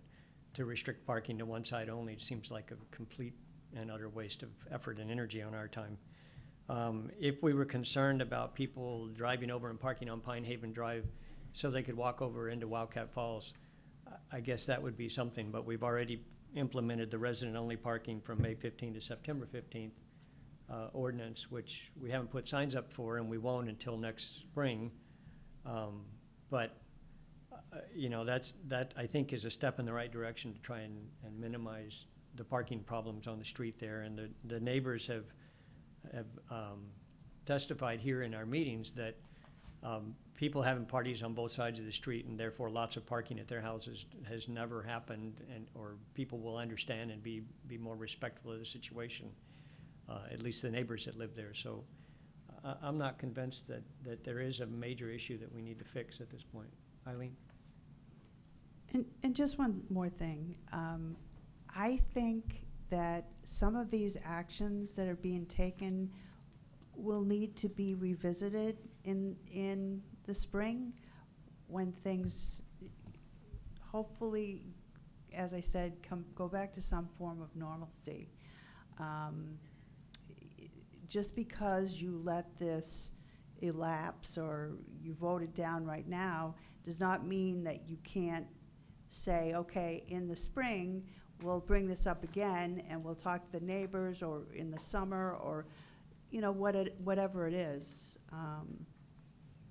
It doesn't mean that the issue ends up being closed. It just means that I'll be retired by the time you bring it up again. Everyone's leaving you. Just had to slip that in there, huh? It did. Denise, are you going to come talk about our beloved town manager that's retiring and leaving us? Okay. Are there any other comments regarding this? It's up for a vote to include this as part of our third reading. This is our last chance at it. We've already tabled it twice, and our public hearing is either at the edge of its time limit or close to it. So we either pass it now or we put it down now and pick it up again later if we decide we want to still go forward with it. So given that I've made my thoughts clear, I'm going to call for a vote. All those in favor of passing? You gotta have a motion. Okay, we got to have a motion, sure. I thought we had one, but you're right, we took it off the table. Sorry. So we're considering whether we want to accept the recommendations or not. We're considering whether we want to implement 183-35 the way it is marked up right now. Okay. So after the markup, okay. 183-36, Yep. I'm sorry, 35 was at the top. Want to make sure. Okay, so if there was a motion to pass it, then we can move forward. If not, we'll just drop it and bring it up again some other time. I want to make a motion to pass it because I want it on record. A motion to accept the changes to 183-36 as presented. As presented. Public hearing and through our multiple readings. Is there a second for that motion? Can you repeat that, Nancy?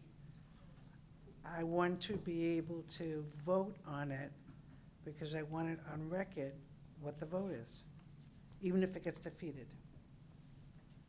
That's all. I'll second Nancy's motion for the purpose of discussion. Okay, the motion on the table is to accept the changes to 183-36 and to establish prohibited parking on one side of the street throughout the Courier Road neighborhood as designated in 183-36. All those in favor of Can I that? make a comment, Mr. Chairman? Oh, please. Nancy, I'm voting against it only because my concern is south of Souhegan Drive. I think we absolutely need to have signage south of Souhegan Drive, especially in Hemlock Street. All the other stuff that's here, I can't amend that and pull that out. Yeah, So that's fine. in fairness, if we were looking at just everything south of Souhegan Drive, I'd be on board with it because I really think that's a need. Absolutely no problem. Thank you. Peter? Is it acceptable to make an amendment to do that now to this motion? Amend it to every, We can spend more time on this, sure. I'm just thinking, vote on this, and I don't know if it, I thought we. It's thought pretty we made- extremely different than what we did in our public hearing, so you might consider that we need to re-bring up a different thing and go through the process if we want to do that, but it's you might- extremely different? I think, well, you're throwing away 80 or 90% of the meat of what was in the public hearing, but whatever's the will of the council. You either do it up or down. My opinion is just do it up or down. Okay. Finley? And I agree with that, but I'm kind of the opinion that this whole thing was about the perceived safety issues of getting equipment in place and so on. I don't see all these streets as having that problem, except for down at the very end. So I still think it's germane. I think we can do that tonight, but I need, better brains to tell me whether it's true or not. Could be done tonight. I mean, I personally don't think it's a good idea, but don't let me sway you, if you want to do that. What is the street that is north of Hemlock and east of Courier? Is it First Street? It's, I don't have the map with me. No, I don't have my map either. So it's First Street. Well, Okay. First Street, all of Sohegan, and, So, I mean, Mr. Chairman, what I would do, I would amend, and Birch Street. I would amend 18336 to You've got redact. you've got a motion on the table. I'm making a motion to amend the motion, That's different. if you're okay with that.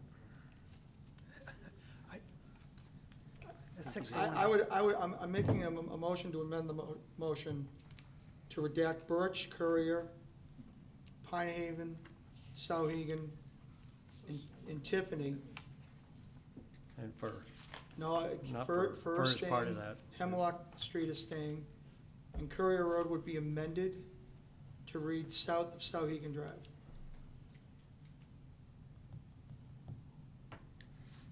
So you want to take all those off of this recommendation? Correct. And I'm So I have to agree to the amendment or not? Correct. Is that correct? Need a motion to, no. No, I mean, it's a motion to amend, so we need a second to the motion. motion. Right. Second.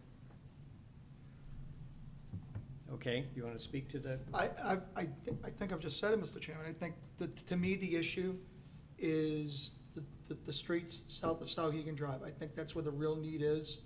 I think it addresses the concerns that people in the neighborhoods have north of Souhegan Drive of having this particular impact on those particular neighborhoods. Obviously, the impacts are not there.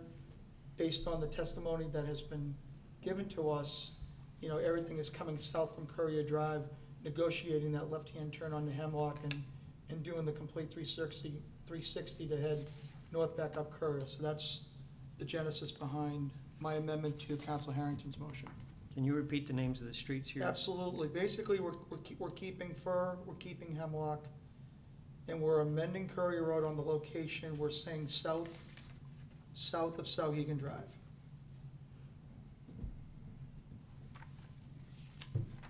So you're leaving Pine Haven in? Yeah, no. Okay, tell me which ones you want to remove. We're removing Birch, we're removing Pine Haven, we're removing Souhegan, we're removing Tiffany Lane. We're keeping Hemlock, we're keeping Fir, and the location for Courier Road is not the entire length, it's gonna be south of Souhegan Drive. Is that clear? Is it, Lon? I have no idea what I'm voting on. Okay? I've got a marked up version of 18336 parking. You need your prohibited at all mic on, times. Lon? I have, Can you turn your mic on and move it closer? gladly. Thank you, sir. I have a marked up version of 18336, parking prohibited at all times. I have a clean version that I'm not sure was anything more than just for my edification, for preparation for this meeting. I've heard one motion, now an amendment to a motion, and some streets that have been removed or not. I will vote only present. No, I'll change that. I'm totally against what we're trying to do tonight. Thank you. So the removal of Birch Street, Pine Haven, Souhegan, and Tiffany Road, those are the ones that are highlighted in yellow in the marked up version. Taking those off of here so that we no longer are restricting them to one-sided only is what the motion is about. My problem with that is that the width of the road doesn't change. All the way up Courier Road or along Sauhegan or any of those other roads, there's no change in the width of the road. So if there's a problem, and the problem we saw last meeting was not on one of the curves, it was in a straightaway section. So if you think there's a problem that needs fixed, it needs fixed on every road in town that's that width. And limiting it to just these streets, to me, just amplifies the concern that Nancy's having, that if we know there's a problem and we don't do something about it, we're that much more responsible for it. As long as everything is south of Sauhegan Drive, if there should be an issue somewhere in the middle, apparatus would have the ability to circumvent Courier Drive by using Sauhegan Drive, in theory. I'd have to draw. Totally disagree with that. As soon as you okay. take a right onto Sauhegan Drive coming south on Courier, you now have the exact same problem. There's only one small section where you could get around using Sauhegan, and then you can get around using Fir and Hemlock if there's a blockage further down in Courier. So, Peter? I'm going to basing this on what I saw this spring and this summer, before we closed the park. I went down there probably 4 weekends in a row, and the traffic problem, where I saw the issues were for emergency vehicles getting through, was on that loop south of Sauhegan. And that's what I'm basing that on. I understand the road's the same width all the way down, but I'm basing this on what I personally saw was an issue, and that was that loop of the roadway. So that's where I'm coming from on this. And a lot of the testimony we received was that many of those cars causing that problem weren't even from the state. And we have implemented a Merrimack resident-only parking between May 15th and September 15th, when we would expect or anticipate more traffic due to warm weather and people wanting to get to a watering hole or walk out in the woods or something like that. So I was hoping that was a step in the right direction to clean this up, and that we could see how that operates. You know, given the number of people that have asked us not to do this, that's just my position, so I can't support it. Then vote no. I'll call the question. Okay, the amendment to remove the Birch, Pine Haven, Sauhegan, and Tiffany from the changes outlined in 183-36. All those in favor signify by saying aye. Aye. Aye. That's 2. Any opposed? Opposed? 1, 2, 3, 4, 5. Any abstaining? 0. So that fails 2-5-0. So we're back to the initial amendment, or the initial motion of 183-36 to include all of the streets in the Courier Road neighborhood, to have no parking at any time on one side of the road as identified in our marked up versions. Move the question, Mr. Chairman. Okay, we'll call the question. All those in favor of the changes to 183-36 as presented, signify by saying aye. Aye. Looks like 2. All those opposed? Nay. Nay. And any abstaining? So it fails 2-5-0 with Barbara and Nancy in favor. The previous one failed 2-5-0 with Peter and Bill in favor? Correct. Thank you. So I should have mentioned that, so that moves on. Brings us to, thank you very much. Watson Park discussion. Point of order, Mr. Chairman. Yes? I just want to thank everybody. I know that was a difficult conversation, but I think, I'm sorry?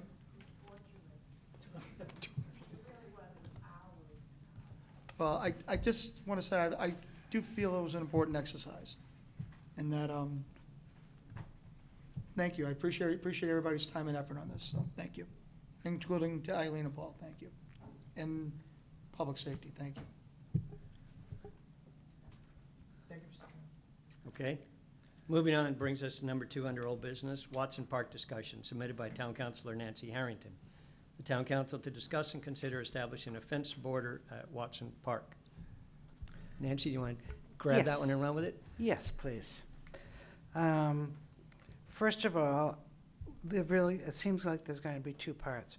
One, the fence, and two, I guess we're going to discuss maybe opening it or not, but I'm only addressing the fence, okay? Now, let me make some basic premises here before we start debating. First of all, let's acknowledge that this is no easy discussion and hasn't been and will continue not to be an easy discussion. And that there really is no right or wrong. It's just a different perspective and opinion, okay? I also want to be able to establish that really the only difference between for or against the fence is basically whether one believes whether the circumstances that created the problem are temporary or not temporary. If I were to say to somebody, and I know that there are people here who are vehemently against the fence, and I'm going to talk about the pros and cons to that. If I were to say to you the exact same thing is going to happen next summer, I perceive that that would change your mind. If you were to say to me, Nancy, I can guarantee the same things are not going to happen next summer, you would have changed my mind. But the two of us have a different belief. Those who are against the fence believe that things will get better next year because the COVID will be, all this craziness will have subsided somewhat, okay? I don't believe that. This was starting to happen the year before. And I'm not going to get into whether they're residents or not. That has nothing to do with this conversation. It has to do with the respect of the park and the disrespectful behavior. And there have been, and we all know this, there have been Merrimack people who have been disrespectful, whether it be in Watson or in other places. So the discussion should be about protecting the property as well as the availability of the park for everyone else, okay? So let's start with the premise that, and hopefully agree, maybe you won't, but that's the basis upon which we're disagreeing. Is this a temporary or is it a permanent problem? We all agree that there was a problem because we all agreed to close the park. It's what we want to do in the long run. So based upon that assumption, which hopefully we can agree with those assumptions, let's talk about the pros and cons. The fence will be damn ugly. Yes, it will. Yes, it will. If it's black, hopefully that will minimize that sight view thing. It will prohibit some people from going swimming or fishing. Maybe it's 100 people in town, maybe it's 50. You're absolutely right, it will. I'm not disagreeing with that. Let's wait until spring. Well, if I'm on the belief system that it's going to return, waiting till spring is not going to change anything. Again, I'm coming from the belief system that we're going to have a problem next year. Whether it not be as bad, but it's still going to be bad. My premise is that a lot of the summer, in fact, it's been suggested that let's just close the park for 3 months. Oh, that's a solution. And we've debated this for a long time, different kinds of things, and people are coming up, well, let's do this, let's do that now. Don't make a decision about the fence. Well, where you been for 3 months? Okay? We've received and we've sought guidance from DES. We have sought guidance from conservation, all these things. We have tried to think of all the things to help us come to a decision. And it got to, or an alternative. And we got to the point where because of safety, we had to close it. My opinion is that safety is not going to change next year. And in the meantime, the park is not accessible to anybody. This is nuts. So my premise is that are there going to be some people who don't like it? Yes. Are there going to be some people who are not going to be able to use it that should be able to use it? Yes. Could they cut the fence and get through it? Yeah. But they're not gonna be able to bring a bolted picnic table over 6-foot fence. They're not gonna be able to bring gas grills over 6-foot fence. Will it slow them down in order to, it will just discourage, it's just like any fence. So I agree with some of the arguments that are being made, but it doesn't change my position that in terms of, as best we can, making it as aesthetically okay. Pete made a comment about cutting down the brush. That's a great idea if DES will let us do it, if the shore protection will let us do it, so that we can actually see a little bit better. And maybe you should be able to, the police will be able to look. All of that would be helpful. But I want the town, I want anyone to be able to use that park without being bothered by disrespectful behavior and disrespectful behavior to the land, okay? Again, the possibility is the spring. To me, it's 6 or 1, let's just make a decision. Again, based upon the premise that I believe the same thing's gonna happen next year. Let me just make, I'm almost done. And I wanna be able to have it consist, I don't wanna debate this for 2 hours. Whatever the decision is by all of us, I'm happy to live with that. But I wanna be able to have my point presented, allow people to have their point obviously presented. I've tried to consolidate what those concerns have been and acknowledge the validity of it, that those belief systems are right. I don't disagree with any of them. It still doesn't override my opinion. That's all. Let me just check my list here while Eileen's gonna make a comment while I'm looking. Eileen? One of the things, to me, the most important thing is for the closure of the park had to do with safety. There was, and it sounds like like I'm talking about the Wild Wild West or something, but there was significant unlawful behavior going on down there with hundreds of people, and it puts the police department in a very precarious position to have to, and once again, like I said at the retreat, I challenge any of you, Finley took me up on it, I challenge any one of you to walk down there. I mean, not look at it from the top, but walk down there and picture yourself as a police officer walking down there to a group of people who are smoking from a hookah and roasting a pig underneath the thing and telling the police chief that that their representative that she needs to speak to is Biggie, and that he's got plenty of cash in his car, whatever that meant. But anyway, they were blocking residents, a woman and her child, from entering the park. And I wouldn't want to have been, particularly in this day and age, where police officers can barely even bat an eye at people, to be in the situation that they were in on that particular day. And it just, it had been going on for quite some time. And the area is a perfect area for hiding, for illicit behavior, if someone was injured, if somebody just, I mean, going back to Nancy's premise about if you know something's dangerous, how can you not put up a fence if if you know personally that you could break your ankle just trying to walk down those embankments.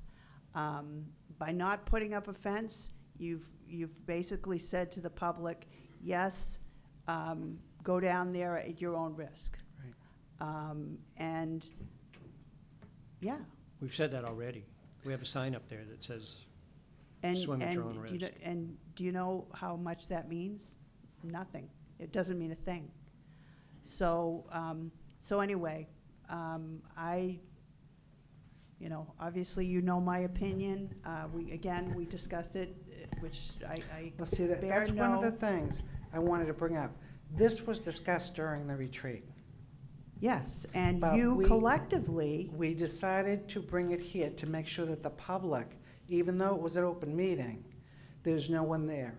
And we decided collectively that we wanted to have this discussion and this vote in public, so that the public would be aware of the process. The other thing I want to bring up, it's been brought up, why don't we make it Merrimack residents only? Well, we can't, because we used federal funds to do some of the work at Watson Park. So that is against the regulations. Even if it was not, think about what you'd have to do to enforce that. So, people will be able to say, well, it's too bad we can't do that. Well, even if we could, what are we going to have a guard there? There's a whole bunch of problems related to that. So personally, that doesn't bother me as much. If the fence is there in that area and all those incentives for, I call it poor behavior and disrespectful, but what you're saying is absolutely right as well. But even if it was just disrespectful and not illegal and safety, that adds the emphasis. But even if it was just, you want to be able to have people being able to drop their kids off playing volleyball and feel comfortable. So that's my spiel. Thank you, Nancy. Finley, I saw Finley's hand. Go ahead, Finley. It's kind of funny that we couldn't enforce a residents only there, but we could do it on Courier Road. So I don't know that that really would be the problem. It is true, though, we can't ban people from going there because we took a lousy $20,000 for what? It was a joke. And I knew it at the time. I voted against it, as did Chairman Koenig. We both did. And it just offends me greatly that I'm locked into a lifetime, no, an eternity, not even a lifetime, with that stupid stuff. Now, I'm confident that we can dig deeper and make something happen there. I don't know exactly what it would be, but that's definitely something I'm interested in. I'm voting against the fence. I will cross the bridge when it comes in spring, because I don't know, though, that this whole problem will recur to the degree it did. And so I said my piece. I think the biggest frustration is the $20,000 for me. Peter? As Nancy mentioned, and I mentioned at the retreat, part of the whole process too is to clear up this problem is there's no visibility down there. And so if I'm gonna vote in favor of this fence, I want a commitment from the town manager and the DPW director that we are gonna get the brush cut down. We're gonna trim up the tree branches. We're not cutting down trees. We're not violating the Shoreline Protection Act. We're creating visibility so that an officer could be on a mountain bike or walking and could just walk along and have a clear view down there. I don't have a problem with, I think that's part of the problem there. And in the long term, I think some of those cement structures, although somebody told me the other day that they're part of the Historical Society, I'm thinking some of these old concrete structures let's get rid of those. Let's get that cleared up. But, one other thing I'd ask is, I'd like to hear from the police chief regarding, does the police department feel this fence would help them? That's still you, Denise. and may I just say one thing?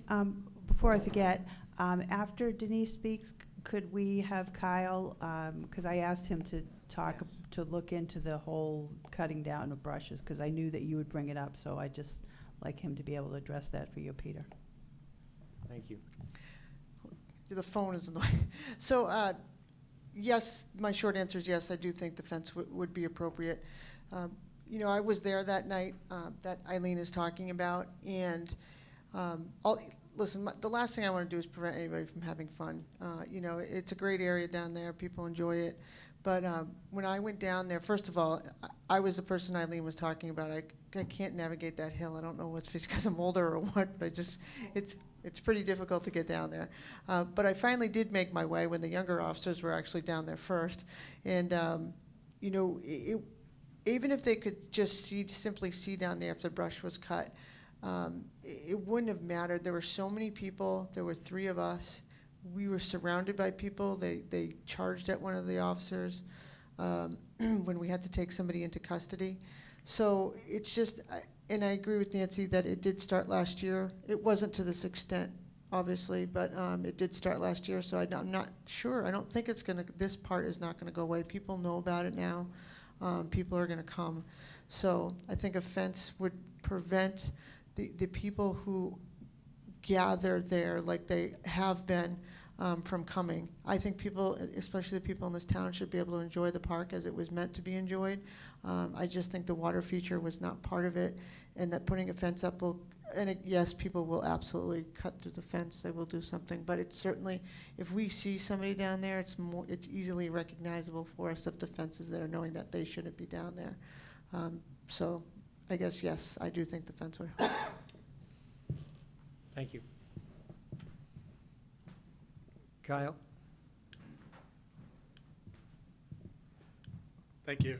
To answer your question, Councilor Albert, yeah, we can certainly make an effort to do within what DES will allow, clearing underbrush.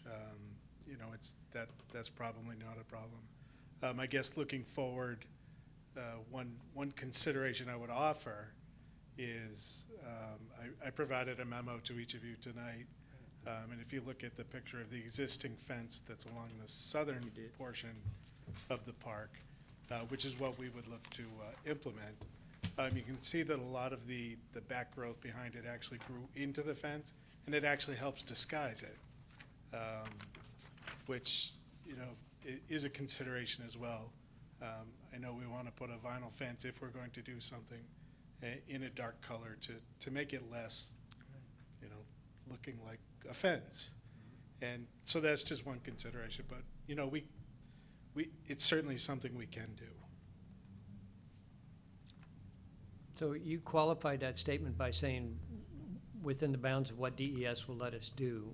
What are the restrictions that DES might not let you do? So we certainly would not be able to cut trees.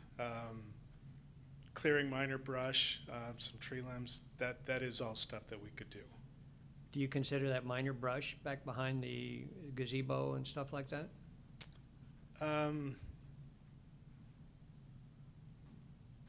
Some of the denser stuff, I'm not sure. I'd have to get an opinion from DES.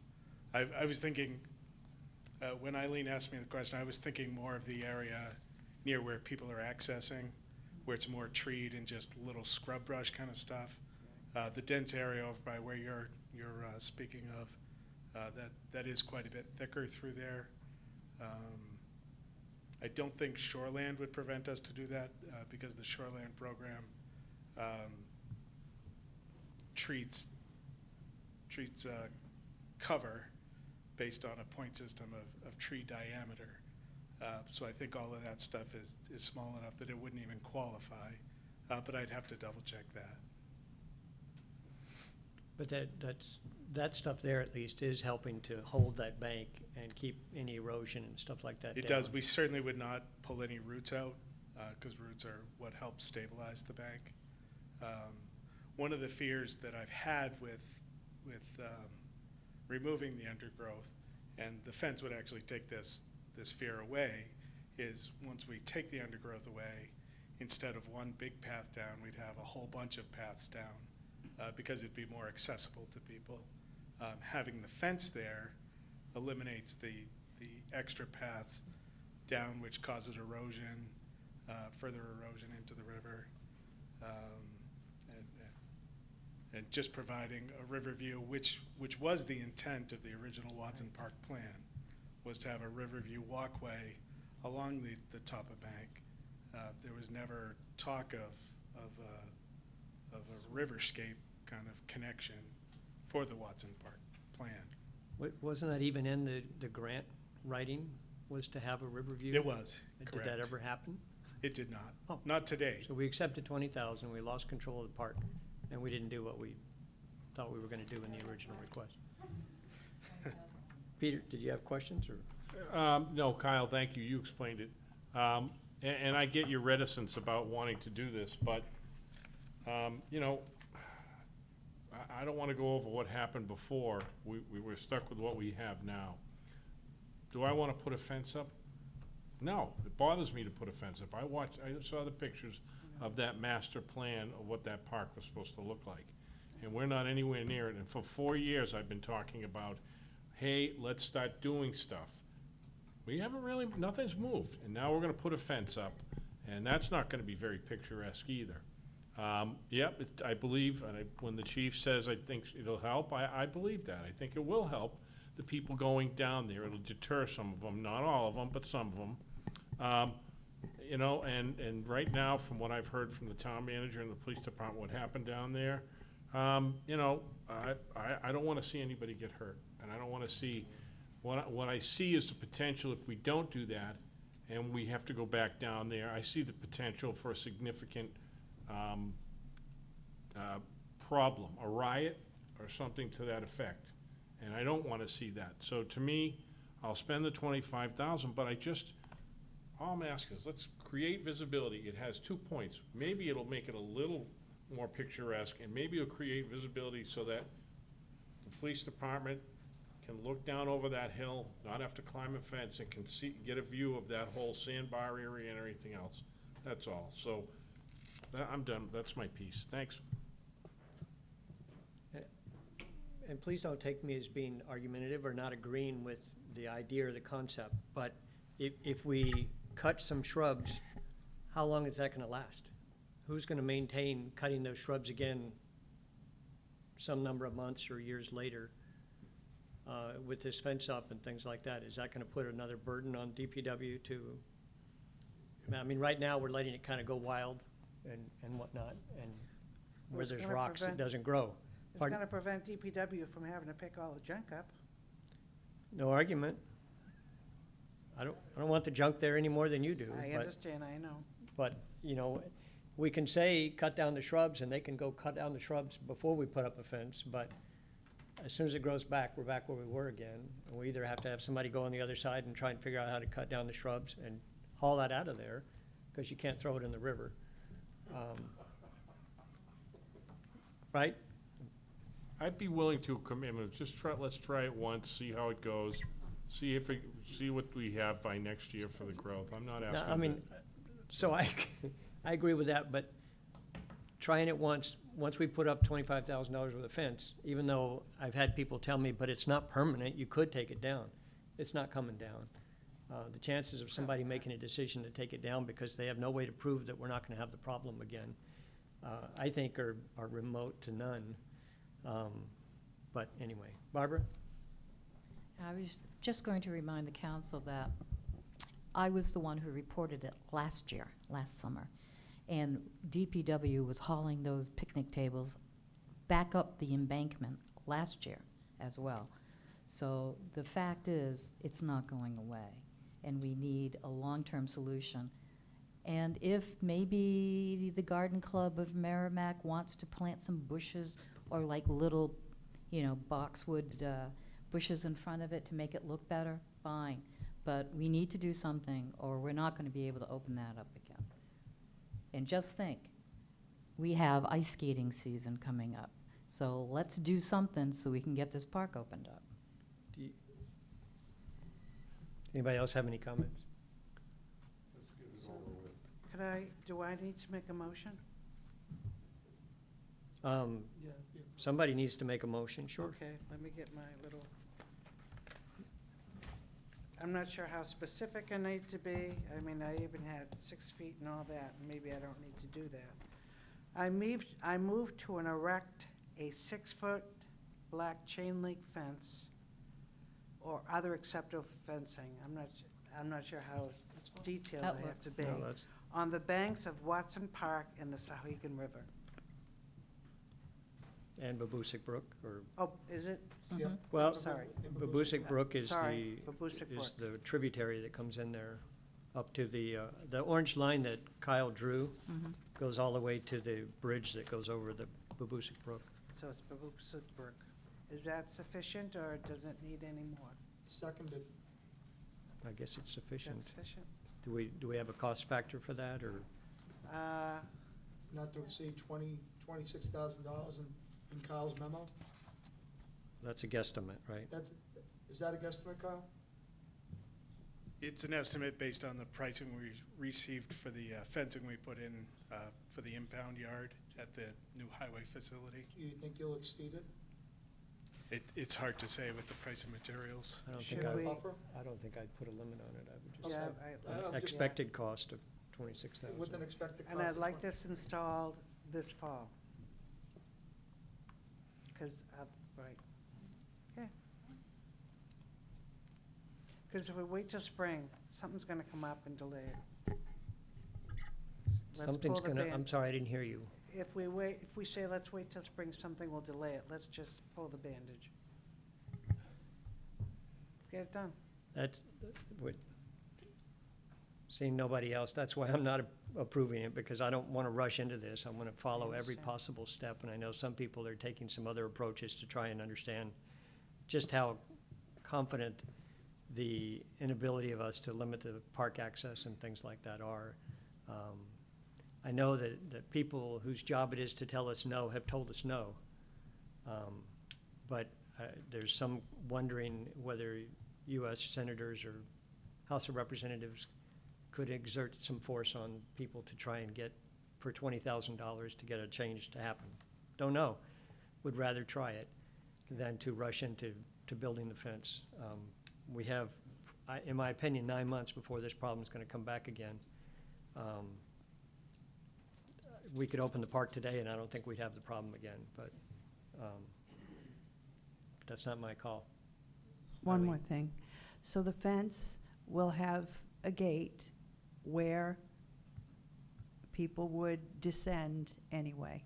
So having a fence with a gate still allows you to decide to open it up again some other time, but with more controlled access rather than 4 or 5 trails going down the side. Right. Did I get a second? I don't know if I did or not. I did. I Did, seconded. okay. Okay, so there was a motion by Nancy, seconded by Bill, to install a fence this fall along the Sahuagin and Babusik Brook edge of Watson Park, 6 foot high. from the bridge over that goes to Longer property all the way to connect with the existing black 6-foot chain link fence. At a cost to be expected around $26,000. If there's no other discussion, we'll call for a vote. All those in favor of the motion signify by saying aye. Aye. 2, 3, 4, 5. Any opposed? Nay. That passes 5-2. Any abstaining? That passes 5-0 with Finley and Tom in opposition.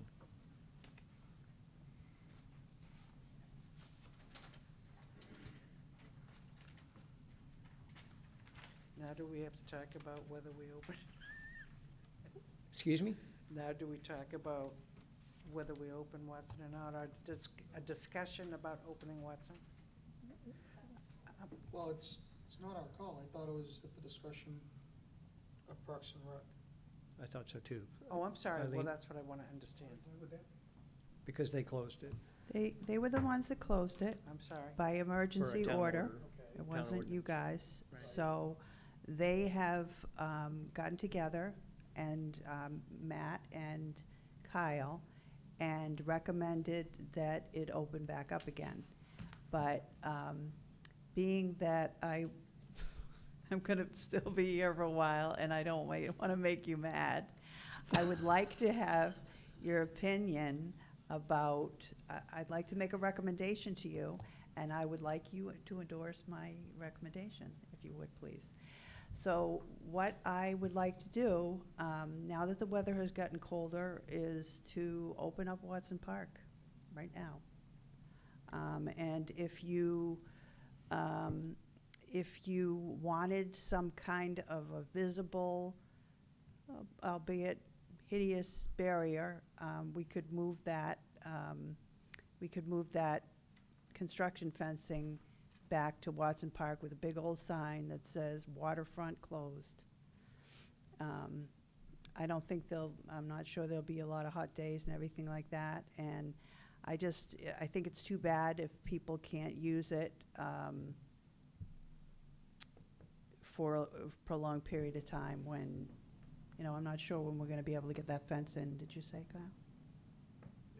We'll order it tomorrow. No, but when do you think you'll get it in? It'll probably take a month or two. Oh, okay. So, anyway, I just think you Finley? should, The permanent one, you mean? yeah. Finley?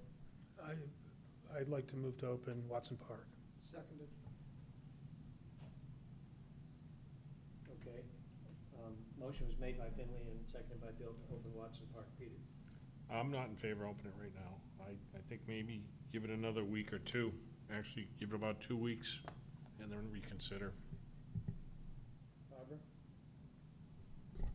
Yeah, I'm of that same thought process, is that we won't accomplish anything. Looking at the weather for the next 2 weeks, we have some days that are in the mid to high 70s and even the 80 somewhere around the 19th. We won't gain anything. And if you think that little orange fence is going to stop anybody from popping their cooler over it, it ain't going to happen, because I've watched them do it. So I don't think we've gained anything by opening it now. Finley? May I speak to my motion? Sure. I need clarity. I understand that Parks and Rec closed it, but that meant I couldn't reopen it, because I disagree with that. I think ultimately, if I disagree with Parks and Rec, and a majority of us did, it wouldn't be closed. But, so that's the reason I moved it. I think it's appropriate to open it. I don't think it's gonna escalate into, unless everybody's watching our meetings all over the state of Massachusetts. I don't think it's gonna catch on that fast. And I think it's time. It's an eyesore the way it sits, and that's just where I am. It's already caught on. Yeah, go ahead, Kyle. Thank you for indulging me.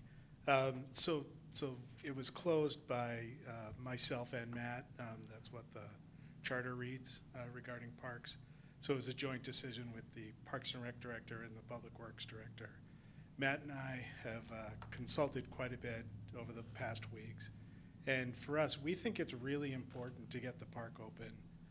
There's so much that the park offers between the volleyball courts, the pavilion, just the grills that are there, the picnic tables, and just the park itself. And, we've talked about the vision of Mr. Watson, and the original committee was having, the ability to go down there on a Saturday afternoon and, throwing a Frisbee with your kid, or, just hanging out.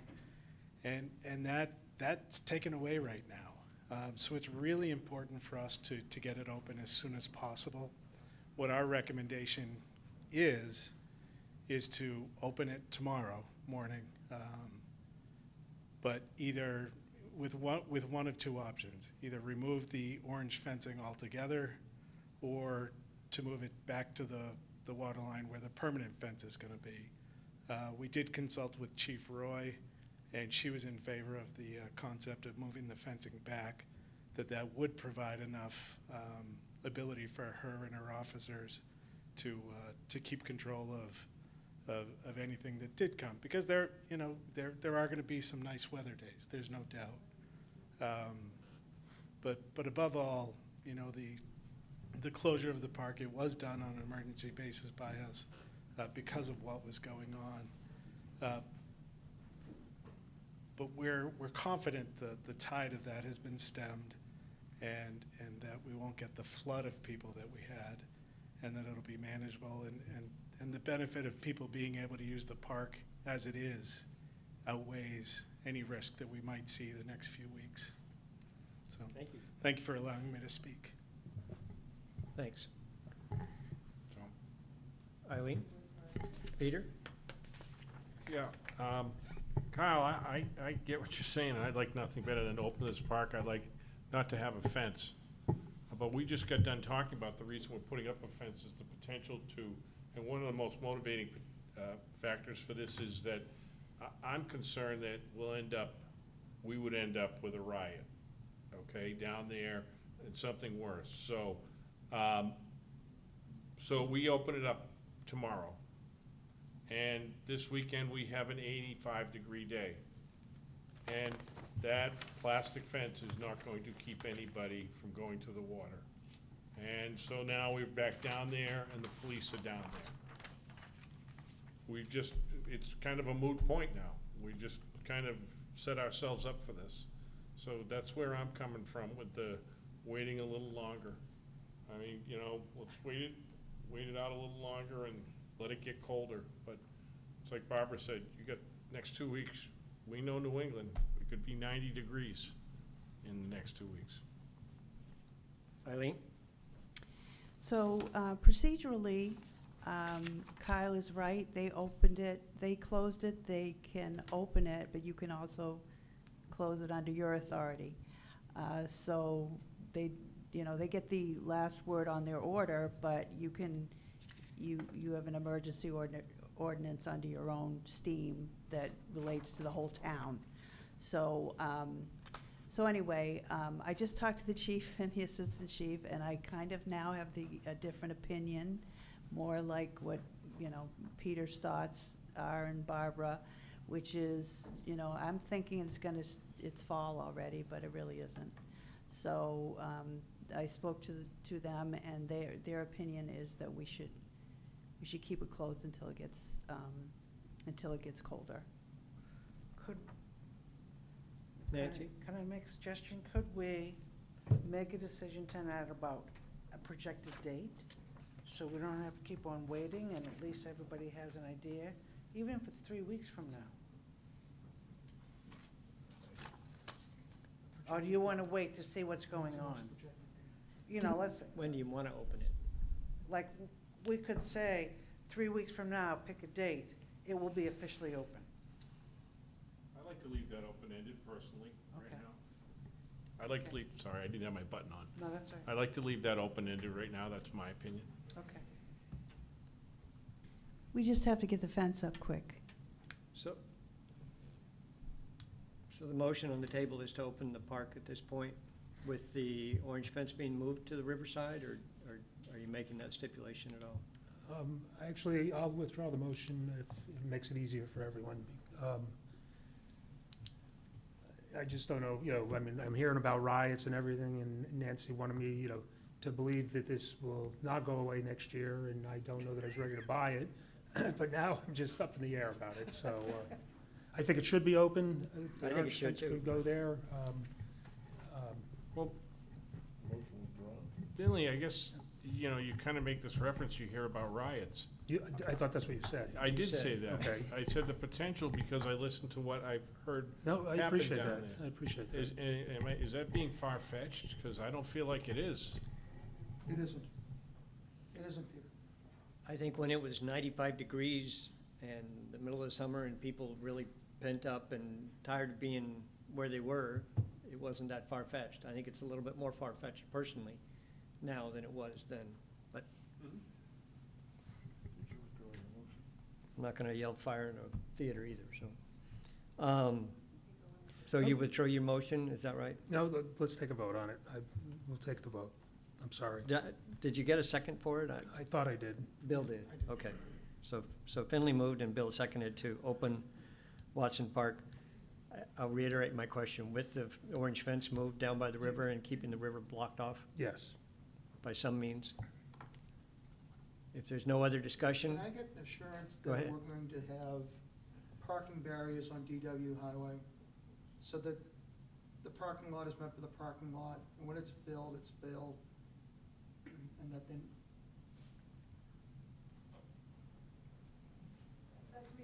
Sorry, what do you, Chief.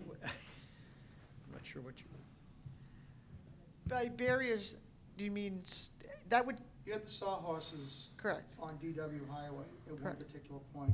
so that it would prohibit people from parking on the sidewalk, Yes. on the eastbound side of DW. Okay, northbound side? Northbound side. Okay, I'm Yeah. thinking lateral for, yes, Yes. heading The northbound up eastern DW. side. On the eastern side of the northbound side. No, we could still leave those. The only unfortunate part is, if the parking lot becomes full, we don't have somebody there permanently to be able to close the parking lot off. So we wouldn't be able to utilize those, unless we actually kept somebody there to keep moving them. And that would not be part of the plan. Okay. Eileen? thing. So the only reason that I know of that I've ever seen that parking lot where people were crazy, I mean, I've seen it where it's full, but I've never seen it where it was crazy, where people were parking in, hitting people with their cars and, you know, parking on the side of the road kind of thing, has only been this summer. So keeping it closed, I'm hoping that we don't, you know, I'm hoping we don't have to go back to the whole idea of having 4 or 5 people down there monitoring the parking lot every weekend. Because that was just, you know, if you don't have the water anymore, I don't know why you'd have an enormous amount of people down there. They'd just be families out having a good time, picnicking and things like that. Nancy? I just want to make a quick comment. I'm going to vote against, I walked in hoping to open up Watson tonight. But I am going to vote against it. But I'm also saying that the next meeting, I'm going to be pushing it to open it. Because hopefully by that point, there will be a more sustained decrease in temperature. School will have already started. There will be other School things. has already started. I understand, but there'll be more consistent kind of thing. So hopefully, but again, the chief saying that she needs more time, again, be consistent with what I've just talked about. So I will vote against the motion, although my heart is to open it. But I will be expecting a really good debate for the next meeting to try to open it.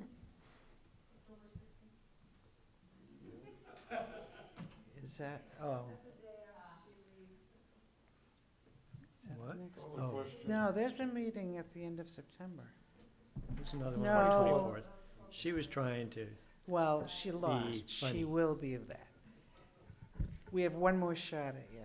No, that's a bad, Call the that's a question. bad way to put it. all those in favor of opening Watson Park at this point with the addition of the orange fence being removed and moved back along the edge of the river where the proposed new fence would be, please signify by saying aye. Aye. Aye. And those opposed? 4 to 3, 3 to 4, with none of, anybody abstaining? None.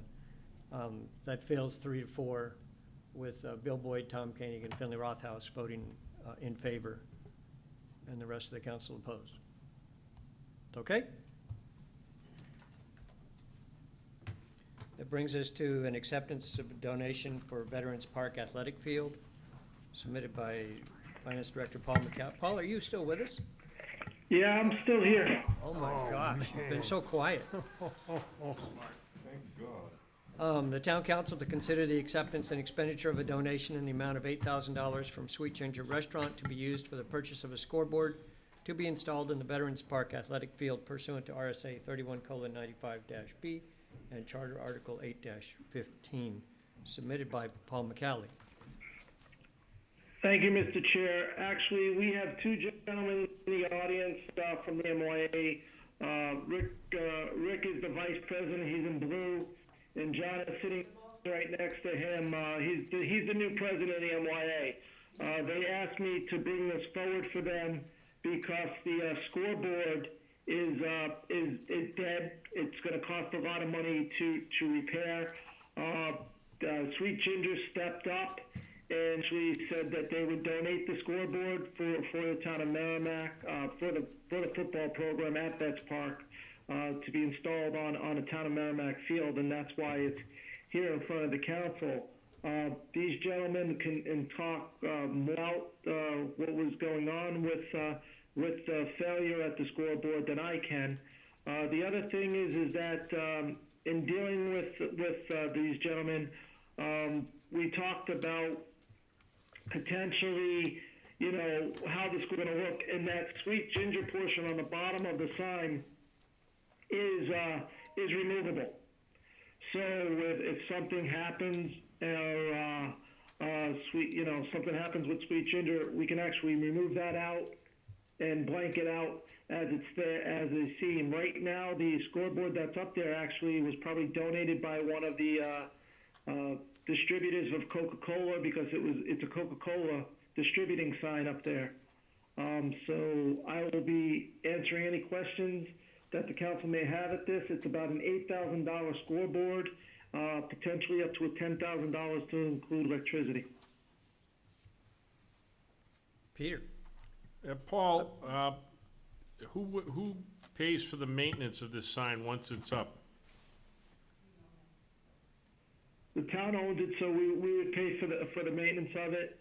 I'm sure that in past, like the MYA has done with the announcers booth and other things, they have gone out there and also maintained it on their own. Okay, thank you. Can I invite you guys to come on up and tell us your position on it? Here's fine. Is that on? All right. Maybe. Okay, yes? Yep, it is now. Yeah, okay. So hello, everyone, and thank you for inviting me. My name is John Calabro. I have recently taken over as interim MYA president from Brian Harris, who had to step down. So there's 1 year left on his term that I'm filling in, and then next June I'll be up, or the position will be up for election. So as it relates to this scoreboard, I'd like to preference this with, I've been president for like 15 minutes, only a week or two. Congratulations. So from what I understand, the company Sweet Ginger, the football program, must have solicited them in some sort of way, or somehow they made communication with them. And Sweet Ginger, the restaurant, which has excellent pad thai, by the way, Very good. they offered this very generous donation to the town. Of course, those signs typically come with a sponsorship.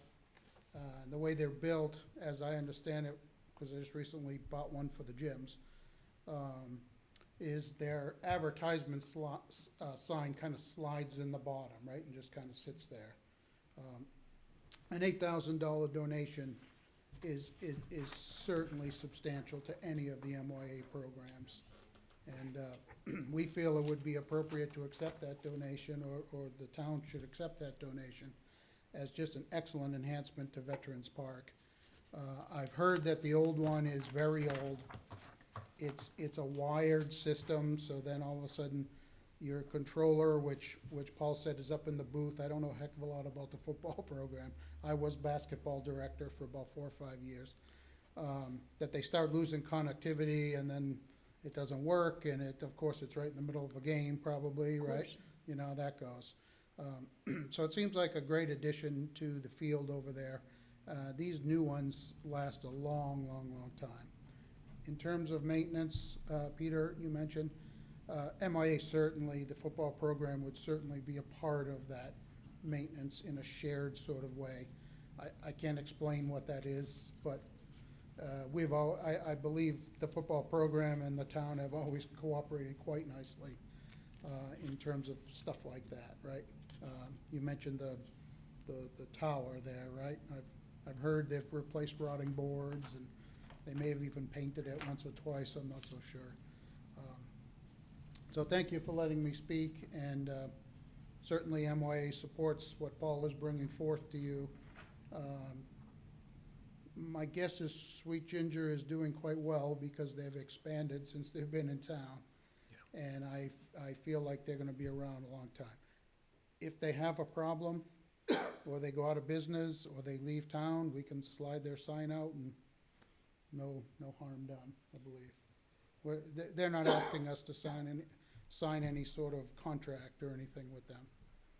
But of course, they wanna put their advertisement up there.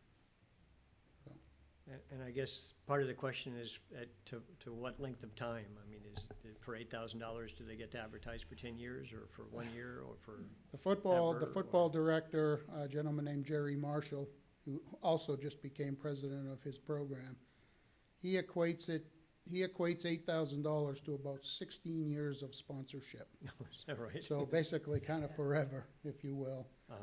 I suspect at some point that the sign their Sweet Ginger sign may fade. Oh, I'm sure. In which case, they'd probably want us to maybe buy another one, but the actual slide-in sign is like $50. That's cheap, I'm sure. It's really inexpensive. I guess I don't have any information here that tells me what the life expectancy of the sign is, and this is being a total replacement for what's there. It's a total replacement. It goes to LED technology, which is way And more you efficient. implied wireless? It goes wireless, right? So the controller up in the booth is just using a wireless control. So you don't have the control wire running in the ground, basically. I believe power's already there. It would just be a matter. It has to be. Yeah, it has to be, right? So again, I'm gonna plead a little bit of ignorance because I don't know the super So detail there. I can plead more ignorance than you. How about that? I guess in our contract with MYA, all of the different advertising is restricted to being approved within each contract, and this would be some additional advertising. The difference being that this is on a more expensive piece, and where the piece is being donated, where we can take the signs down off of the fence at Bice Field if there were a problem, company went out of business, or somebody was arrested for something heinous or whatever. Correct. But what happens to this sign? You kind of implied that, maybe Sweet Ginger would just kind of give up or whatever. And they're obviously not gonna take the sign with them. Right. But do we owe them anything particular? They're not putting any restrictions on the donation, or? Not that I understand, but again, I don't know the ultimate detail. Jerry said we and the past president, Melanie Curran, has had communications with them, but I don't know what the result of that was. I believe it was, sure, we'll donate, we'll put up that money, we just wanna have our advertisement in there, with really no restrictions.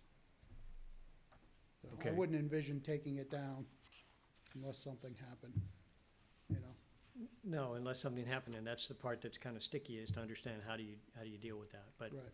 I mean, obviously, there's been discussion about whether or not you want to put Anheuser-Busch signs up on our ball fields or something Yeah, like we that. don't This wanna is do not one of those situations.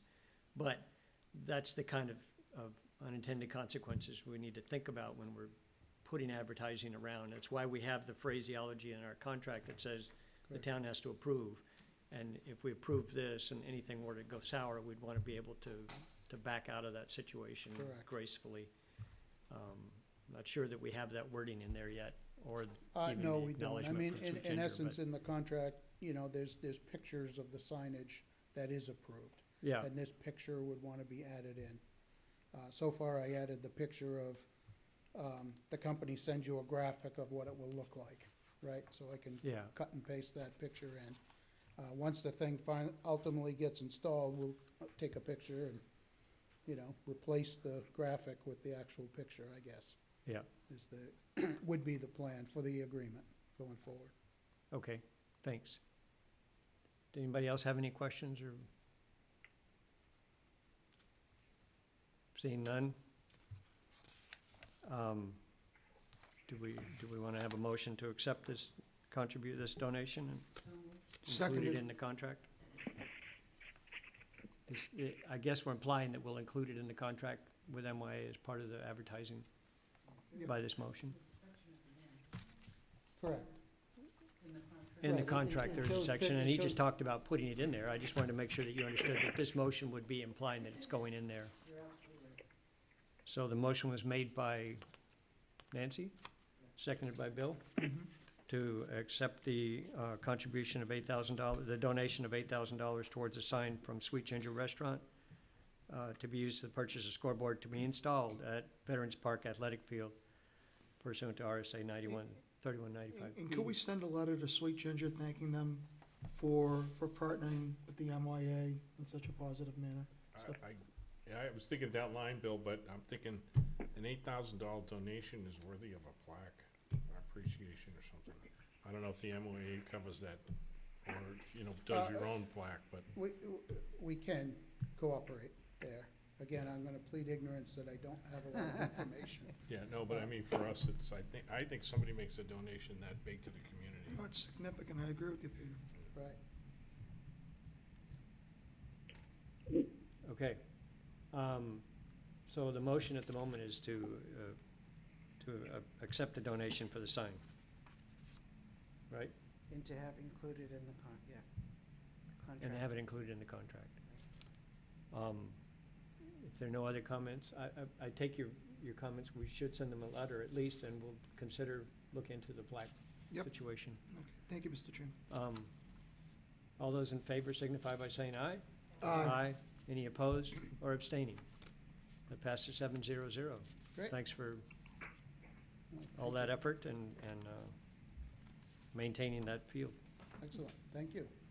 Kids of Merrimack will be pleased. Yep. Thank you, Mr. Chairman. Okay, the next item on our agenda is a Merrimack Youth Association agreement, and I would like to table this to a future date in order to allow us to get any negotiations handled as far as inclusion of outside residents in the programs and things like that put into the contract before we try and approve it at this point. Seconded. Can I make comment? You can make a comment. Right, so there was a little bit of a snafu as to how to get on the agenda. Again, I'm gonna plead ignorance because I'm fairly new at this. The MYA has put together a proposal to bring forward to the town council in terms of out-of-town participants, the benefits of and the control of, if you will. Obviously, I'm not prepared to show it to you today. We have an immediate problem where the biggest program need right now is the football and the cheer program. They have numbers such that they are going to have to consolidate teams, consolidate players, have younger players play with older players, which is a little bit of a dangerous situation, especially in football.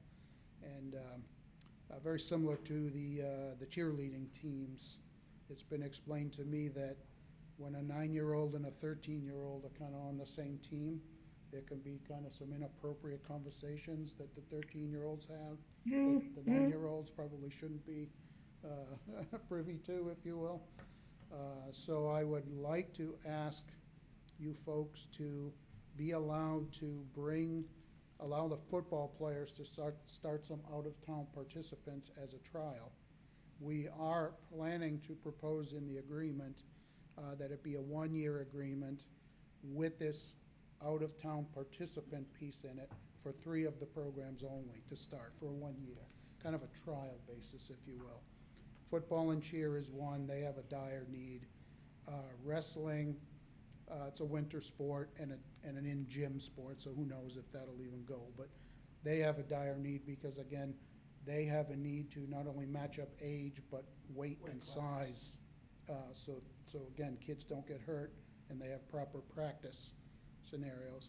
And then lacrosse is a very similar situation where they've had to combine players.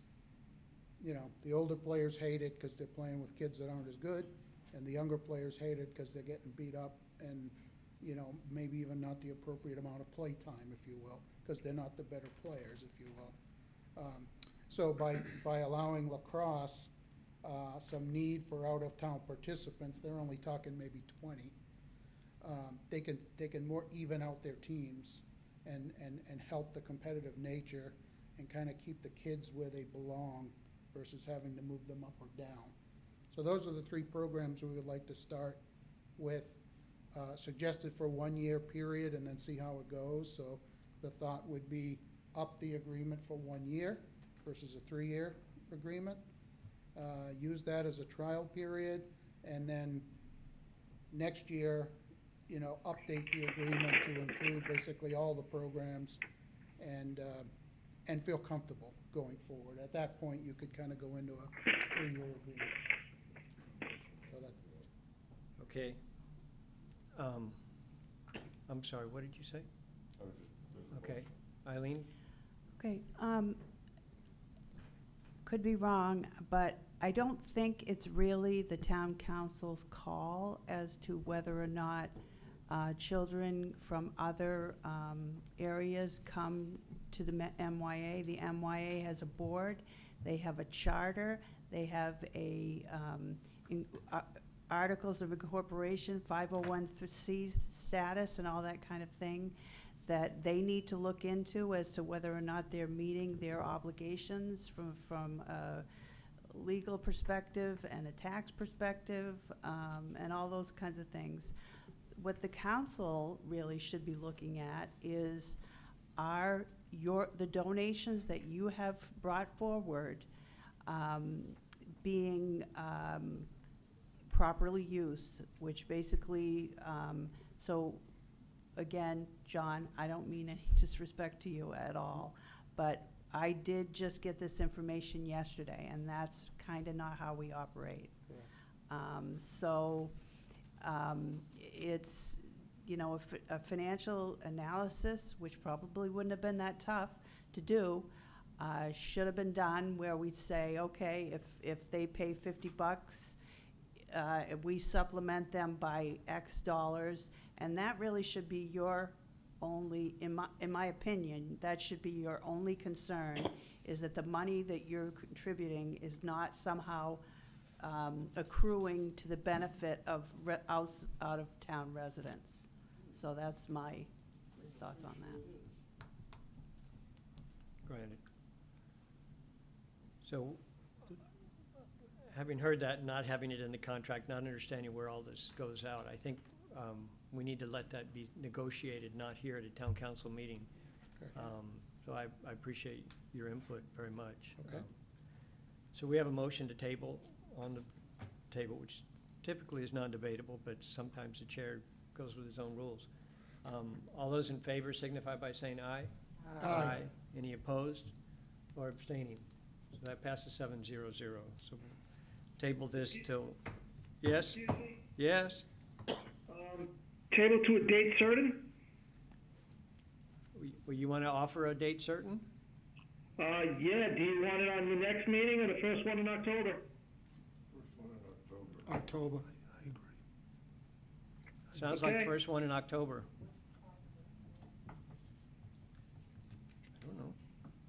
I just think there's a boatload of information that we're gonna have to be contemplating. Yep. And, I think if we can get it all together and see it in advance and have a little input, I think the difficulties that the MYA are seeing are an actual change from 20 years ago, and the participation is definitely down all around, and so I don't know how we're gonna intermingle those two things, and I'm interested to see it, but I just think it'll take some time to put it together. I think the real problem is the upper level programs should be coming down and bringing these young kids up and encouraging them to be participants, and the kids would maybe have a bigger desire to do that. And I don't know what goes on now because my kids are all growing, and so, but that's why I think October. I just think there's a lot of stuff we're gonna have to contemplate on it. May I comment, Mr. Chairman? Might as well, go ahead. I'm ready to go right now. But I didn't get the information, obviously, to Eileen in time. So MYA feels like they would be ready to present the out-of-town participant concept to you folks and contract negotiation, certainly by next meeting. By 2 weeks from now. Right. Okay. And then my final question is am I allowed to officially put in can I get on the agenda request? Yeah, Okay, so with all due respect, I'll be doing that. okay. If it's being tabled to a date certain, that would be automatic. Yeah, it's automatic, so, It'll come up on the 24th. okay, great, thank you. And I promise to be more prepared, certainly. Okay. All right, great, thank you so much. Welcome Thank- aboard, thank you. congratulations. Thank you. Congratulations on your. No, seriously, congratulations. Appreciate it. And I'll see you- John, John, John? if you need any help, putting together, in a format that they, that the council might need, they could, you guys could forward me the things that you might be interested are you listening? Is everybody listening? In Finley? Sorry, but if you would just forward to me the kinds of things that you would like John to prepare for you and to consider, so that I can help him put it together in a fashion where you will feel comfortable that you have all the information that you want, because I'm not sure what you want. So if you could just kind of email me, and I'll work with John to make sure that he has all the information that you need. Okay? Is that okay, John? It is so much. Okay. And the files that I sent you. Yep. If you could share those. Yes, that would- absolutely. That would, I think I might did. spark some questions and. I think I did, but I just got to. And the comments that Eileen made a little bit earlier are important for you guys to be thinking about. Right, is exactly, is so, good.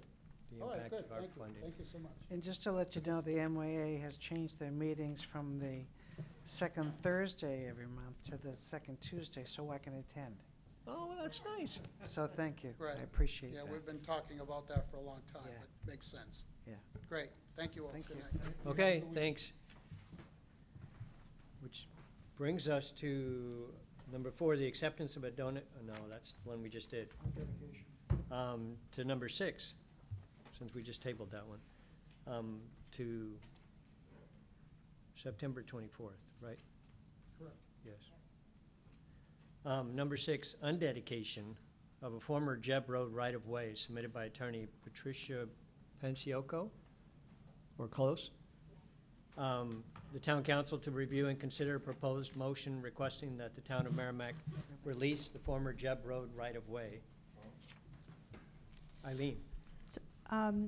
So, I apologize for kind of the confusion that we've had, because normally we would have our attorney prepare the documents, and we're using Stephen Whitley, so he's a new attorney, and he let you prepare the documents, and now you're presenting them, which is not what the council's used to.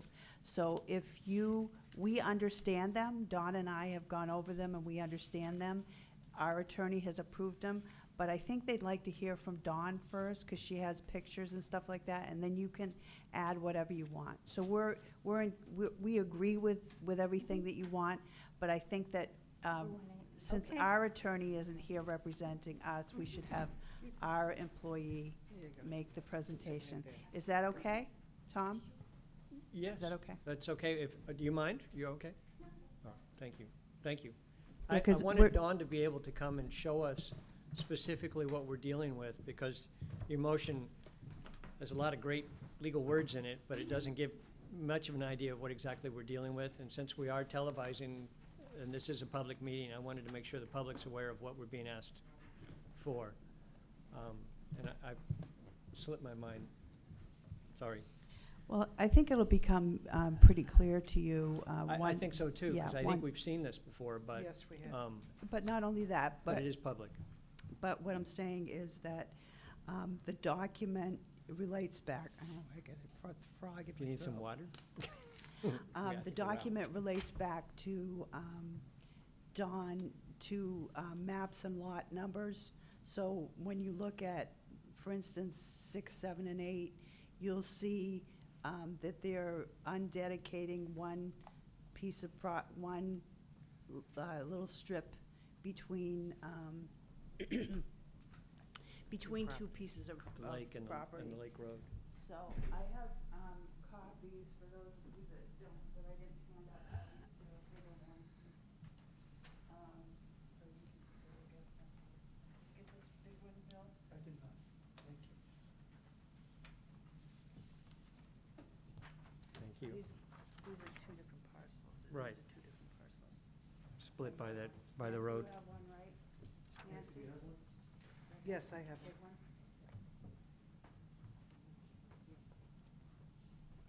Sorry.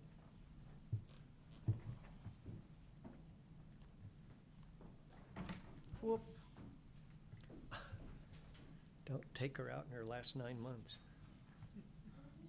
I said, don't take her out in her last 9 months. Doing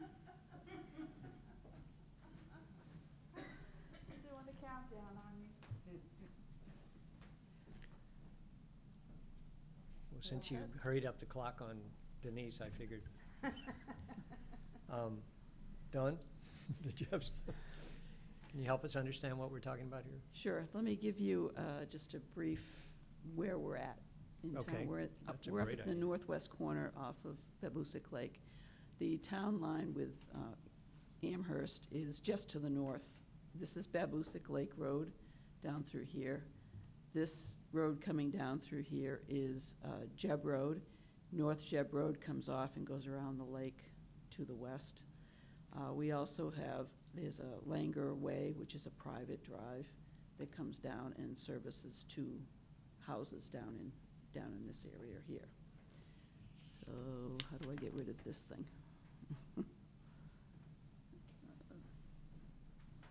Sorry, I'll just get rid of it that way. Bring this one up. So, oops, that went too far. So what I did is I took the area that is of concern. This was all colored, and on your prints it's colored, but it doesn't show up colored here. It must be something between our PCs to the Max, whatever. Anyway, so there, as Jeb Road comes down, the pavement stops back up towards the north end here of the picture, and then it becomes a gravel. There's a section of road, of Jeb Road, that never got constructed, and that starts at this lot here, which is 6A2 165, 6A2 156-6. So from there down, this is basically what's called a paper street. And what they're requesting is to discontinue the use and undedicate. Now I'm getting the frog, thank you. Copycat frog. It's the hour, I'm sure. Yeah, probably. So what they're requesting is that we basically give up all of our rights and the public rights within this section of the paper street right here. So presently, they're all in trusts. So there's Lynn and Jan Langer own this first house. The second house is owned by Lynn Langer, and the third house, which was already undedicated by selectmen a number of years ago, but I'm not sure that the rights might not have been released at that point, but it did get undedicated, and that's been recorded in the registry. The last piece is the Rulins piece, which used to be the Paul's property, and that little section of road would then go to the Rulins. So what they're asking for is to basically get rid of this street, so it would go away from our maps, and this property would be incorporated, and it would become part of their lots. And typically what you do would be to undedicate from the center line of the road to each side, each lot on the sides. And I don't know whether they're planning in the future to actually consolidate the lots and make them all one piece. That's their choice. That's their prerogative. Technically, what you're doing is basically undedicating and releasing all of the rights for the public. Okay, Eileen? So just if I may, so if you look at the release agreement, it's the motion requesting the town council release. Are we all looking at that? If we look at number 6, it shows, if you could point those out, Dawn, it shows lot 156-6 and 165. These two. So that 6 undedicates that piece between those two lots. 7 goes between 164 and 156-7, and that's that little piece. And then the next one has already been undedicated. So then you go to number 8, and that is between 156.9 and 159. So that releases that piece right in there. So that's basically what all the language is talking about. It's just referring to maps and lots. Okay, thank you. So that pretty much describes what we're dealing with. Is everybody clear on that? So would the proposals to use this document as opposed to some type of a release deed from the town of Merrimack to the grantees? This is the form that our attorney recommended that we do. And then they're going to give us releases from the parties who are, who have a suit against us. And then they'll get recorded down in Nashua? I assume so, yes. Okay. Oh, it just came clear in my mind again, our conversation about this. I'll hold on that part. I just have the one question. In our conversation that we had a few months ago, I was told, and I'd like it for the record actually, that there's no useful need for any of these paper roads for drainage or any other purpose that we would have. Is that still correct? That's correct. Yeah, this one, not others. Yes, yeah. Yes. Okay. Okay, thanks, Don, I appreciate it.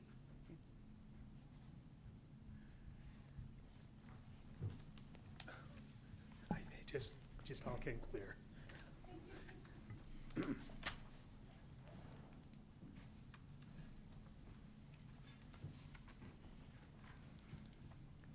So, I may be out of line by asking, but I understand there's a lawsuit against the town There was a over quiet, this? yes, well, there was a quiet title filed because initially, and what the driving force on this was the first lot, 6A 165, and the other one above it, 6A 156-6.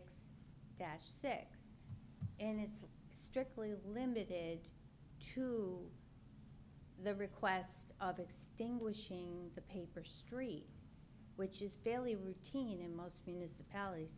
I've been practicing law in this area for a long time, deal with roads all the time, and I've never had a town ask us to undedicate. In Manchester, they just send you to court. They don't want anything to do with it. But the problem we had, and before Lynn and Jan Langer bought that property that I just described, the Rulins bought it, and they wanted to expand it, the footprint, and move the improvements back from the lake. They couldn't, because they had to meet the setbacks of the paper road because it was on the tax map. So I had come in and I spoke with Dawn briefly, and at that time, and I assume something must have changed. She did not feel that this was something that the town would release. In addition to that, the owner of that property engaged in a long process with the town in 2010 just to replace their septic system on the upper lot because they needed an easement under the paper road. And when I talked to the engineering company, they said, nope, they'll never release that, MS4. And MS4 meant nothing to me until somebody explained it to me. And it sounds awful complicated and awful costly for municipalities. But we figured, well, that right-of-way, and Dawn has been down there, I have not been, but I have photographs, it's thickly wooded. It's never been built. It's been on a plan. And to add insult to injury, the upper lots on the upper side are by covenant bound to the frontage lots on the lake. When the gentleman who subdivided the lots, it was, I think, a relative of the Langer family, he subdivided those lots to enlarge the lots that had the frontage on the lake because it was right around the town adopted the zoning and wanted a minimum lot size. So it was backland, and that's what he did. But that right-of-way remained there because it was already on a prior map for the lake frontage lots. So it was kind of like one of these nuisance things that you just have to get rid of. And there were layers and layers and layers of plans. So with all the feedback that I had gotten was a no, we said, that's the only way we're gonna get this done. And then lo and behold, halfway through the process, they sold the property and moved down the street, and the Langers bought the property. So all we've ever asked for all along is to erase the lines of the right-of-way from the town map, just so that the structures don't have to meet setbacks. And not for nothing, both of the Jan Langer and Lynn Langer combos, the town's already merged them and had mergers signed by the planning board and recorded them in the registry of deeds. If you look closely, Jan Langer's garage is built right in the middle of the right-of-way. Yes, So it was kind of a foregone conclusion this would not ever be a road from the get-go. So we figured, well, we usually get the brush off. That's what we did. We filed it, but this is a much easier way to resolve this if the town is willing to undedicate that little strip and wipe those lines off. Those lots will automatically stay together. If the town needs a merger for 6A2 165 and 6A 156-6, I'm sure that the Langers will sign that or submit it to the planning board if the town wants that formality covered. Right, the covenant holds it together still anyway, Yes. right? So, Yes, it does. They cannot be sold separately. Eileen? I just think it just needs to be said that a better way would have been to come to the town council rather than serving them with legal papers. And they have had to pay an attorney and all that kind of thing, and nobody even gave them a chance to answer before all of a sudden they get served with legal papers. So just for, just for your edification and the edification of your client, a lot of money was spent for no reason, in my opinion. I guess what I would say, though, to that point is, as I said before, this is the first time I have ever been before a governing body to ask for a road to be undedicated, ever. And I had been told by the engineer, as well as I have all the plans with all the easements and all the information that had to be generated to replace the septic system. So that reinforced, at least for us, town wasn't gonna have anything to do with this. And I didn't understand why, but when I talked to Dawn, I said, well, okay, this is the only way we're gonna deal with it. And that was why. There was a lot of due diligence done up front. Okay, so Dawn, you told her that she had to go to court? No, she did not tell me that. She told me the town was not interested in releasing anything down there because you had to deal with MS4, and she was very gracious, don't get me wrong, and I think that's all she knew to tell me. So with that and all the other information, we just decided to do quiet title. We do them all the time. In fact, sometimes we don't even go to court anymore. It's just a lot of paper going through the scanner. So, No, it's true. especially now. It's true. It is. It's what I do for a living. It's true. There you go. It's So, true. and these things are always quirky, especially where you had so many things going on, and then you had a real beehive going on with the former Paul property that was another kind of a little quagmire to deal with as far as some of the zoning violations there. So there's a lot of cleanup work done here. But it's all good now. So that's why we're here, is to ask you, and Steve opened the door, if you would undedicate that strip. My clients and the Langers, who I don't represent, have signed the release, and Steve drafted that release, I believe. I did not draft the release. I just did the papers that we're gonna file with the court, and he asked me to do the proposed order. And then I sent them to him for review. So Steve did do the release. just so you know that, and he wanted it to read a certain way. I have those with me, and I believe you have the order. If Yeah, you don't, I have a copy. Yeah, they have that, they have that in that packet, but Okay. I just, you know, just let, I see Don sitting here and wanting to say something. And Okay. I'd just like to is that okay, Tom? Yes.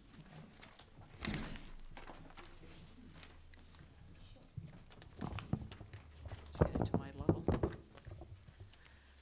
So, she did come in, and we talked through a window for just, I don't know if you've ever been down to the DPW department.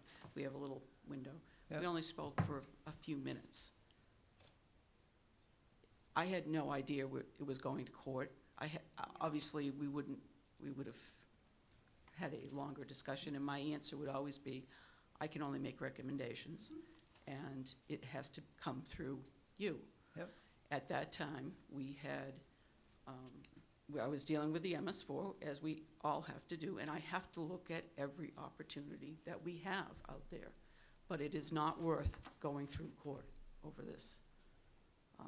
That's for the fine. We're EPA. not, I'm not assessing any blame or anything. I was just trying to understand. I just wanted to make clarification that our conversation was only a few minutes long. You can't have this in-depth conversation. Look how long this has taken just to get to this point already. Through a window in 2 or 3 minutes. Yeah. It does not, you know.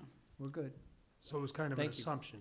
It was an assumption that we weren't gonna cooperate in Well, any fashion. based on the and issues with the planning board from prior things with the other septic and stuff like Mr. that. Chairman, didn't that septic piece come to this council Mm-hmm. a long time ago? Didn't we decide on this a couple of years ago? No, Okay. 2 years ago, okay. that's the Rulon property? Ye- For the septic?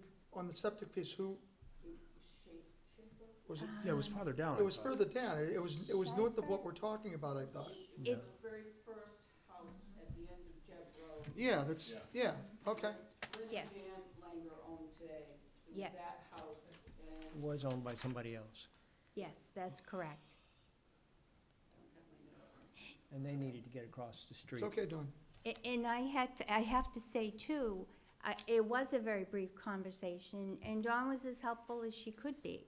That was well before any decision was made that this was our option. I talked to the survey and engineering company that appeared and did the work for the homeowner. And of course, I ran into it when I did all the title work. So I knew it was there, and that was why I called them and said, hey, so what's going on here? And that was how we arrived at it. There was no, and I don't go in places threatening town employees that I'm going to court. I try to avoid that at all costs. It just happens sometimes, and this one was pretty hairy, so. Okay, so currently the three trusts are asking us to absolve or undedicate this right away. Yes. Just to give them unfettered access to their property. And I don't have any problem with that. Okay. Anybody else have questions or? I've never had any problem with it either, Mr. Chairman. No, my biggest problem is that we have a lawsuit against us right now. And I And agree we're with being you. asked to resolve something before the lawsuit will be resolved. And I just feels a little backwards to me. A lot of times people complain that they don't want to have guns pointed at their heads while they're doing things. I don't either. But That wasn't the intent. I Pardon? apologize, there was no offense intended, and there usually isn't with a quiet title sort of a situation. It's very impersonal in most cases. Yep. All right, never mind, I won't bring that up. Okay, so where do we, Nancy? I guess I just want to make a point of reinforcing, when we first discussed this, we were saying that we really didn't have any problem with this. Right. Correct. And then we heard about the suit, and it sounds like there was a major assumption made. Even though there was a history of difficulties with the planning board, it would have taken 2 minutes to call and say, by the way, this is what we'd like to do, is there gonna be a problem? And your answer probably would have been, give me a little while, let me look into it, which is what Don is saying. I can't answer you in these 2 seconds, but if that's what your intention is, well, let me find out first. Give you time, oh, by the way, there is no need for the MS4, because you wouldn't be able to answer it spontaneously. But I think it was based on a major something that didn't need to be made. And they wasted money, we wasted money. Well, So I think it just needs to be reiterated that it was sort of a wasted money and a conflict that didn't need to be done. That's all. okay. So did we have those motions, recommendations, or? Does anybody else have? Pardon? This is the motion That Steve sent out? No, wrong one. This is what I had, but I skipped Right here. over. Those are the motions. Those are the motions, Mr. Chairman. Oh, okay. So, Do you want me to? thanks, I appreciate that. Did I get a copy of that? Doesn't matter, you can handle it. Mr. Chairman, as it relates to the case Roland v. Town of Merrimack regarding the release of a portion of Jeb Road, a paper street in the town of Merrimack, consistent with the terms outlined in the proposed motion to release the unnamed right-of-way shown on tax map 6A-2, as well as RSA 231:51, I move that the council adopt the proposed motion as written and release the paper street portion of the unnamed right-of-way. And furthermore, I move that the town council authorize Eileen Cabanel, town manager, or her proxy to execute the motion on behalf of the town council. Motion was made by Bill and seconded by Barbara. Any further discussion? Seeing none, we'll go to a vote. All those in favor signify by saying aye. Aye. Any opposed? Any abstaining? That passes 6-0-0. I'll point out that Lon Woods left at about 10:05. 10:05, excuse me, and is no longer present at the meetings. So that passes 6-0-0. Thank you very much for your patience, and Oh, thank you for your time, and I do have the original release, I should just leave it with Eileen. leave it with Eileen. Yes, please. Yeah, it's all signed and notarized.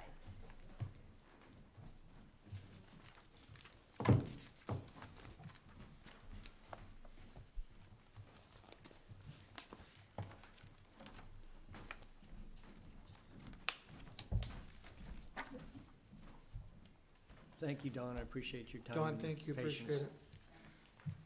Sorry that we dragged this out all the way to 10:30, but. Hmm?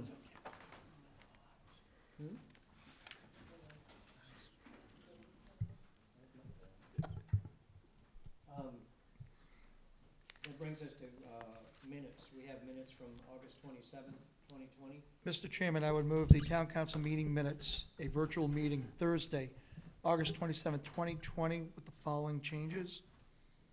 As it relates to the entire document for illustration on line 24 of page 1, there's punctuation, where in other parts of the document, where there's that particular hearing, there is no punctuation.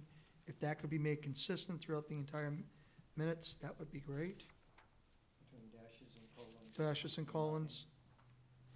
You know, it should match exactly what our meeting agenda is, which is no punctuation whatsoever.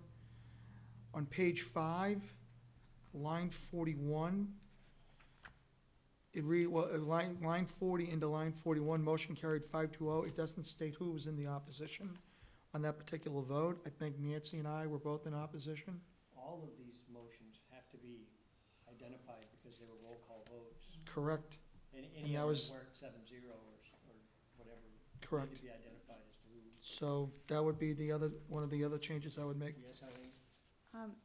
The only thing that I want to say is that we have somebody new taking the minutes because Dawn McMillan, it was too much on her for these long meetings to have to, it was too much for her. So we're trying to fill in with other people right now, and you're going to find your minutes not to be perfect right now, but we're working on it. I don't mind it being abridged, but we do need to mention how the vote went when we did a roll call vote like that. No, I have no problem with that at all. All I'm just saying is that we don't have a professional minute taker right now, so. Hmm?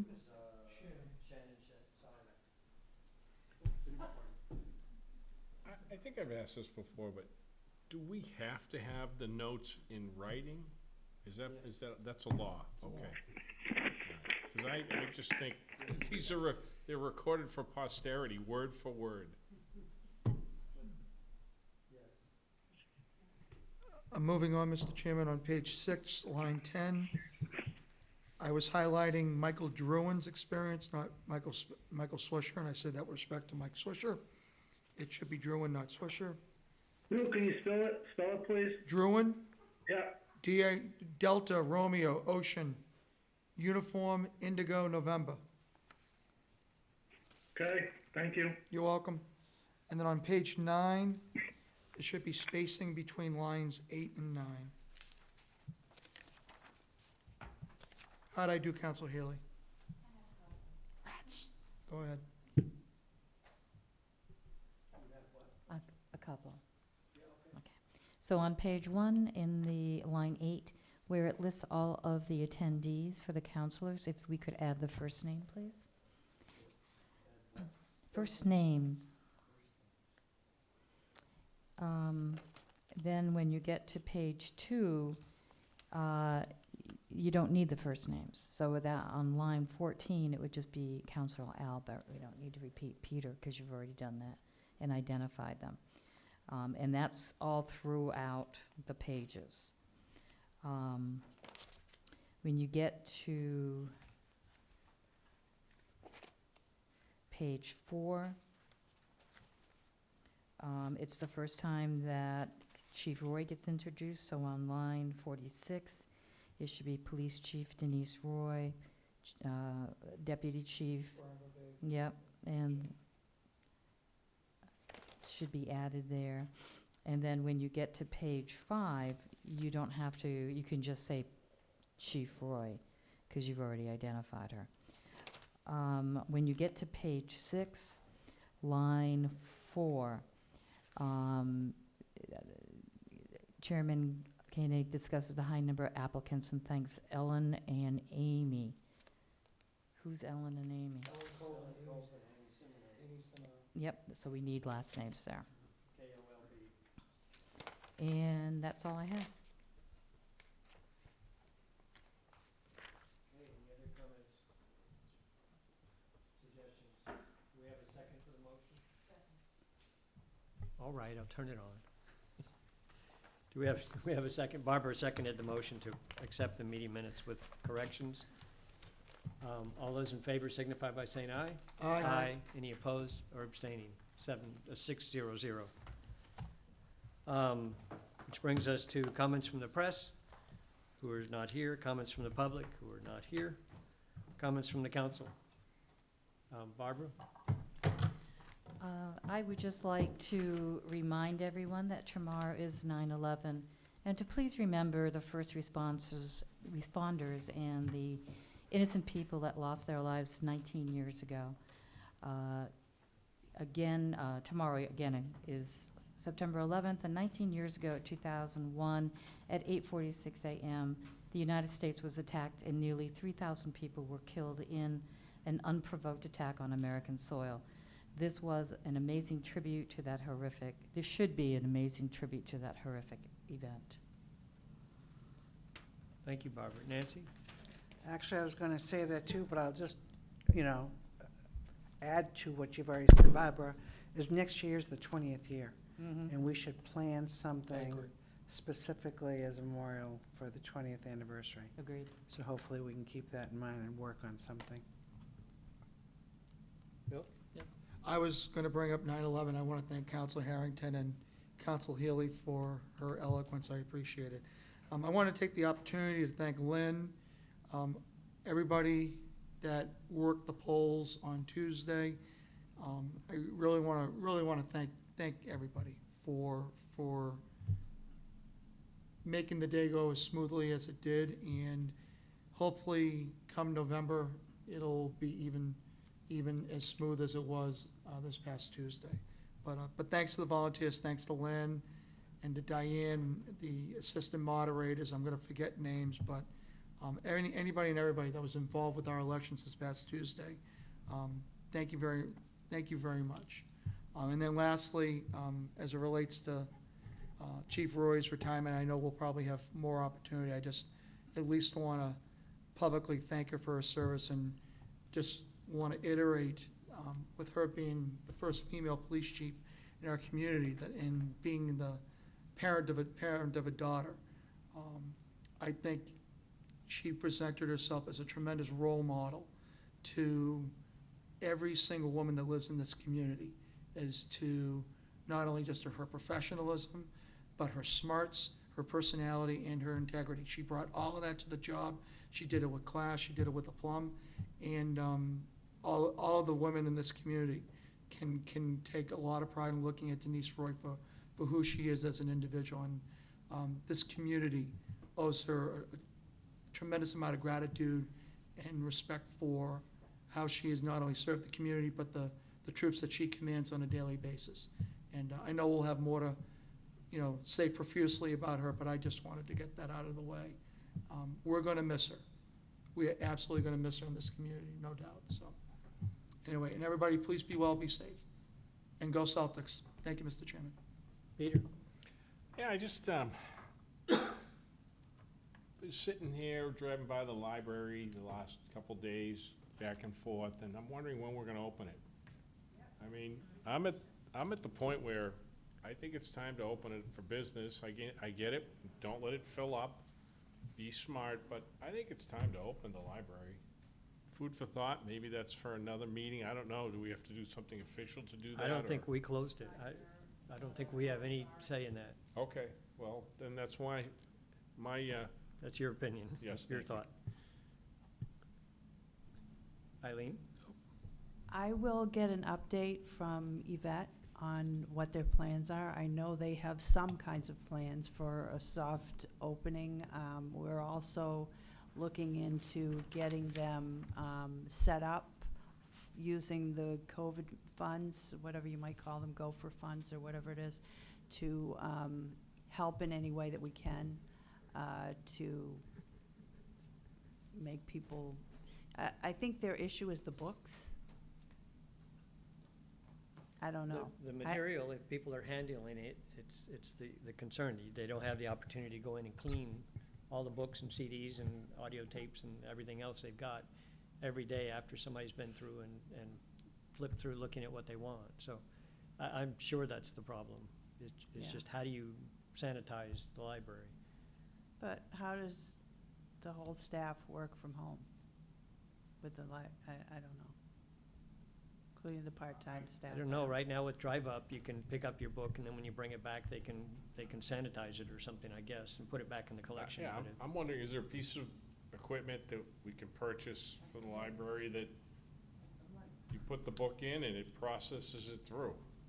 And I don't know, but I'm just kind of thinking. No, it's a good question. Yeah, I and I'm mean, just kind of thinking, here we are, radiation type thing, sure. restaurants are open, everything's opening up, and I like those people. I miss the library. Yeah. I was on a good tear reading books for a while there.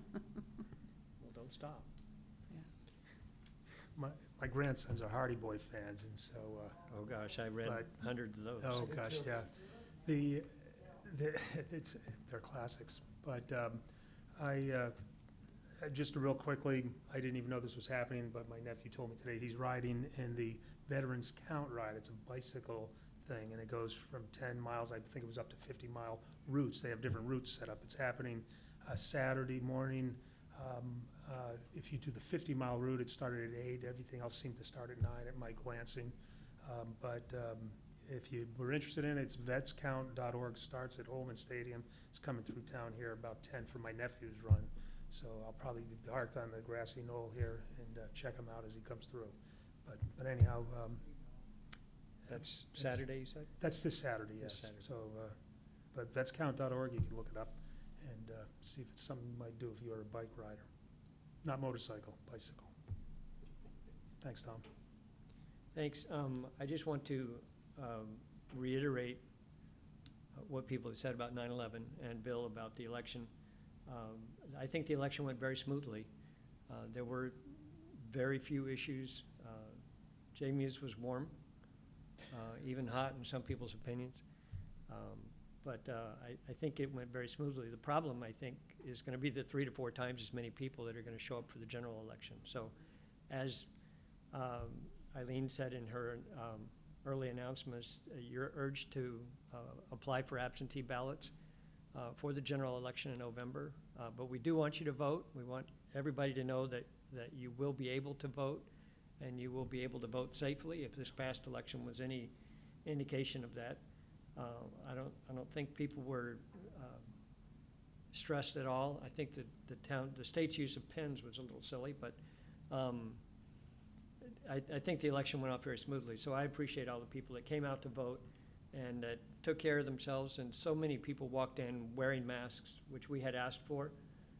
Probably 97 or 8% of the people had their mask on coming out of the parking lot. So it was very nice that folks were understanding and willing to work with us. And we need that effort even so much more in November when there's 3 or 4 times as many people. Absentee ballots, a number of them, and so if we get 2 or 3 times as many for the general, it's going to be a real number, and we'll deal with those. We'll get people to help with it. But COVID-19 has not left us, and so I would urge you to still continue to maintain social distancing and sanitizing and wearing masks in public areas or when you're working closely with people. Just as a public service announcement, please continue to be careful. We want to keep Merrimack in the lower numbers. We want to keep all of our citizens safe. The other thing I want to call out for, and I haven't been lately, is the census. I think there's still some time, if you haven't filed the census information yet, to please do so. If you need help with that, reach out to the census. There's information on the web, I'm sure, and I'm sure people around town can help you to find out that information. So please file for the census. Let them know you're here. Get the count up as best you can. We don't want to be the 70%ers or the 60%ers where they really don't know how many people are here. We'd love to have you fill out that census report. With that, I wish you all a good night. Thank you very much. Motion to adjourn. Motion to adjourn by Bill and seconded by Barbara. All those in favor signify by saying aye. Aye. Aye. Any opposed or abstaining? 600. Thank you very much.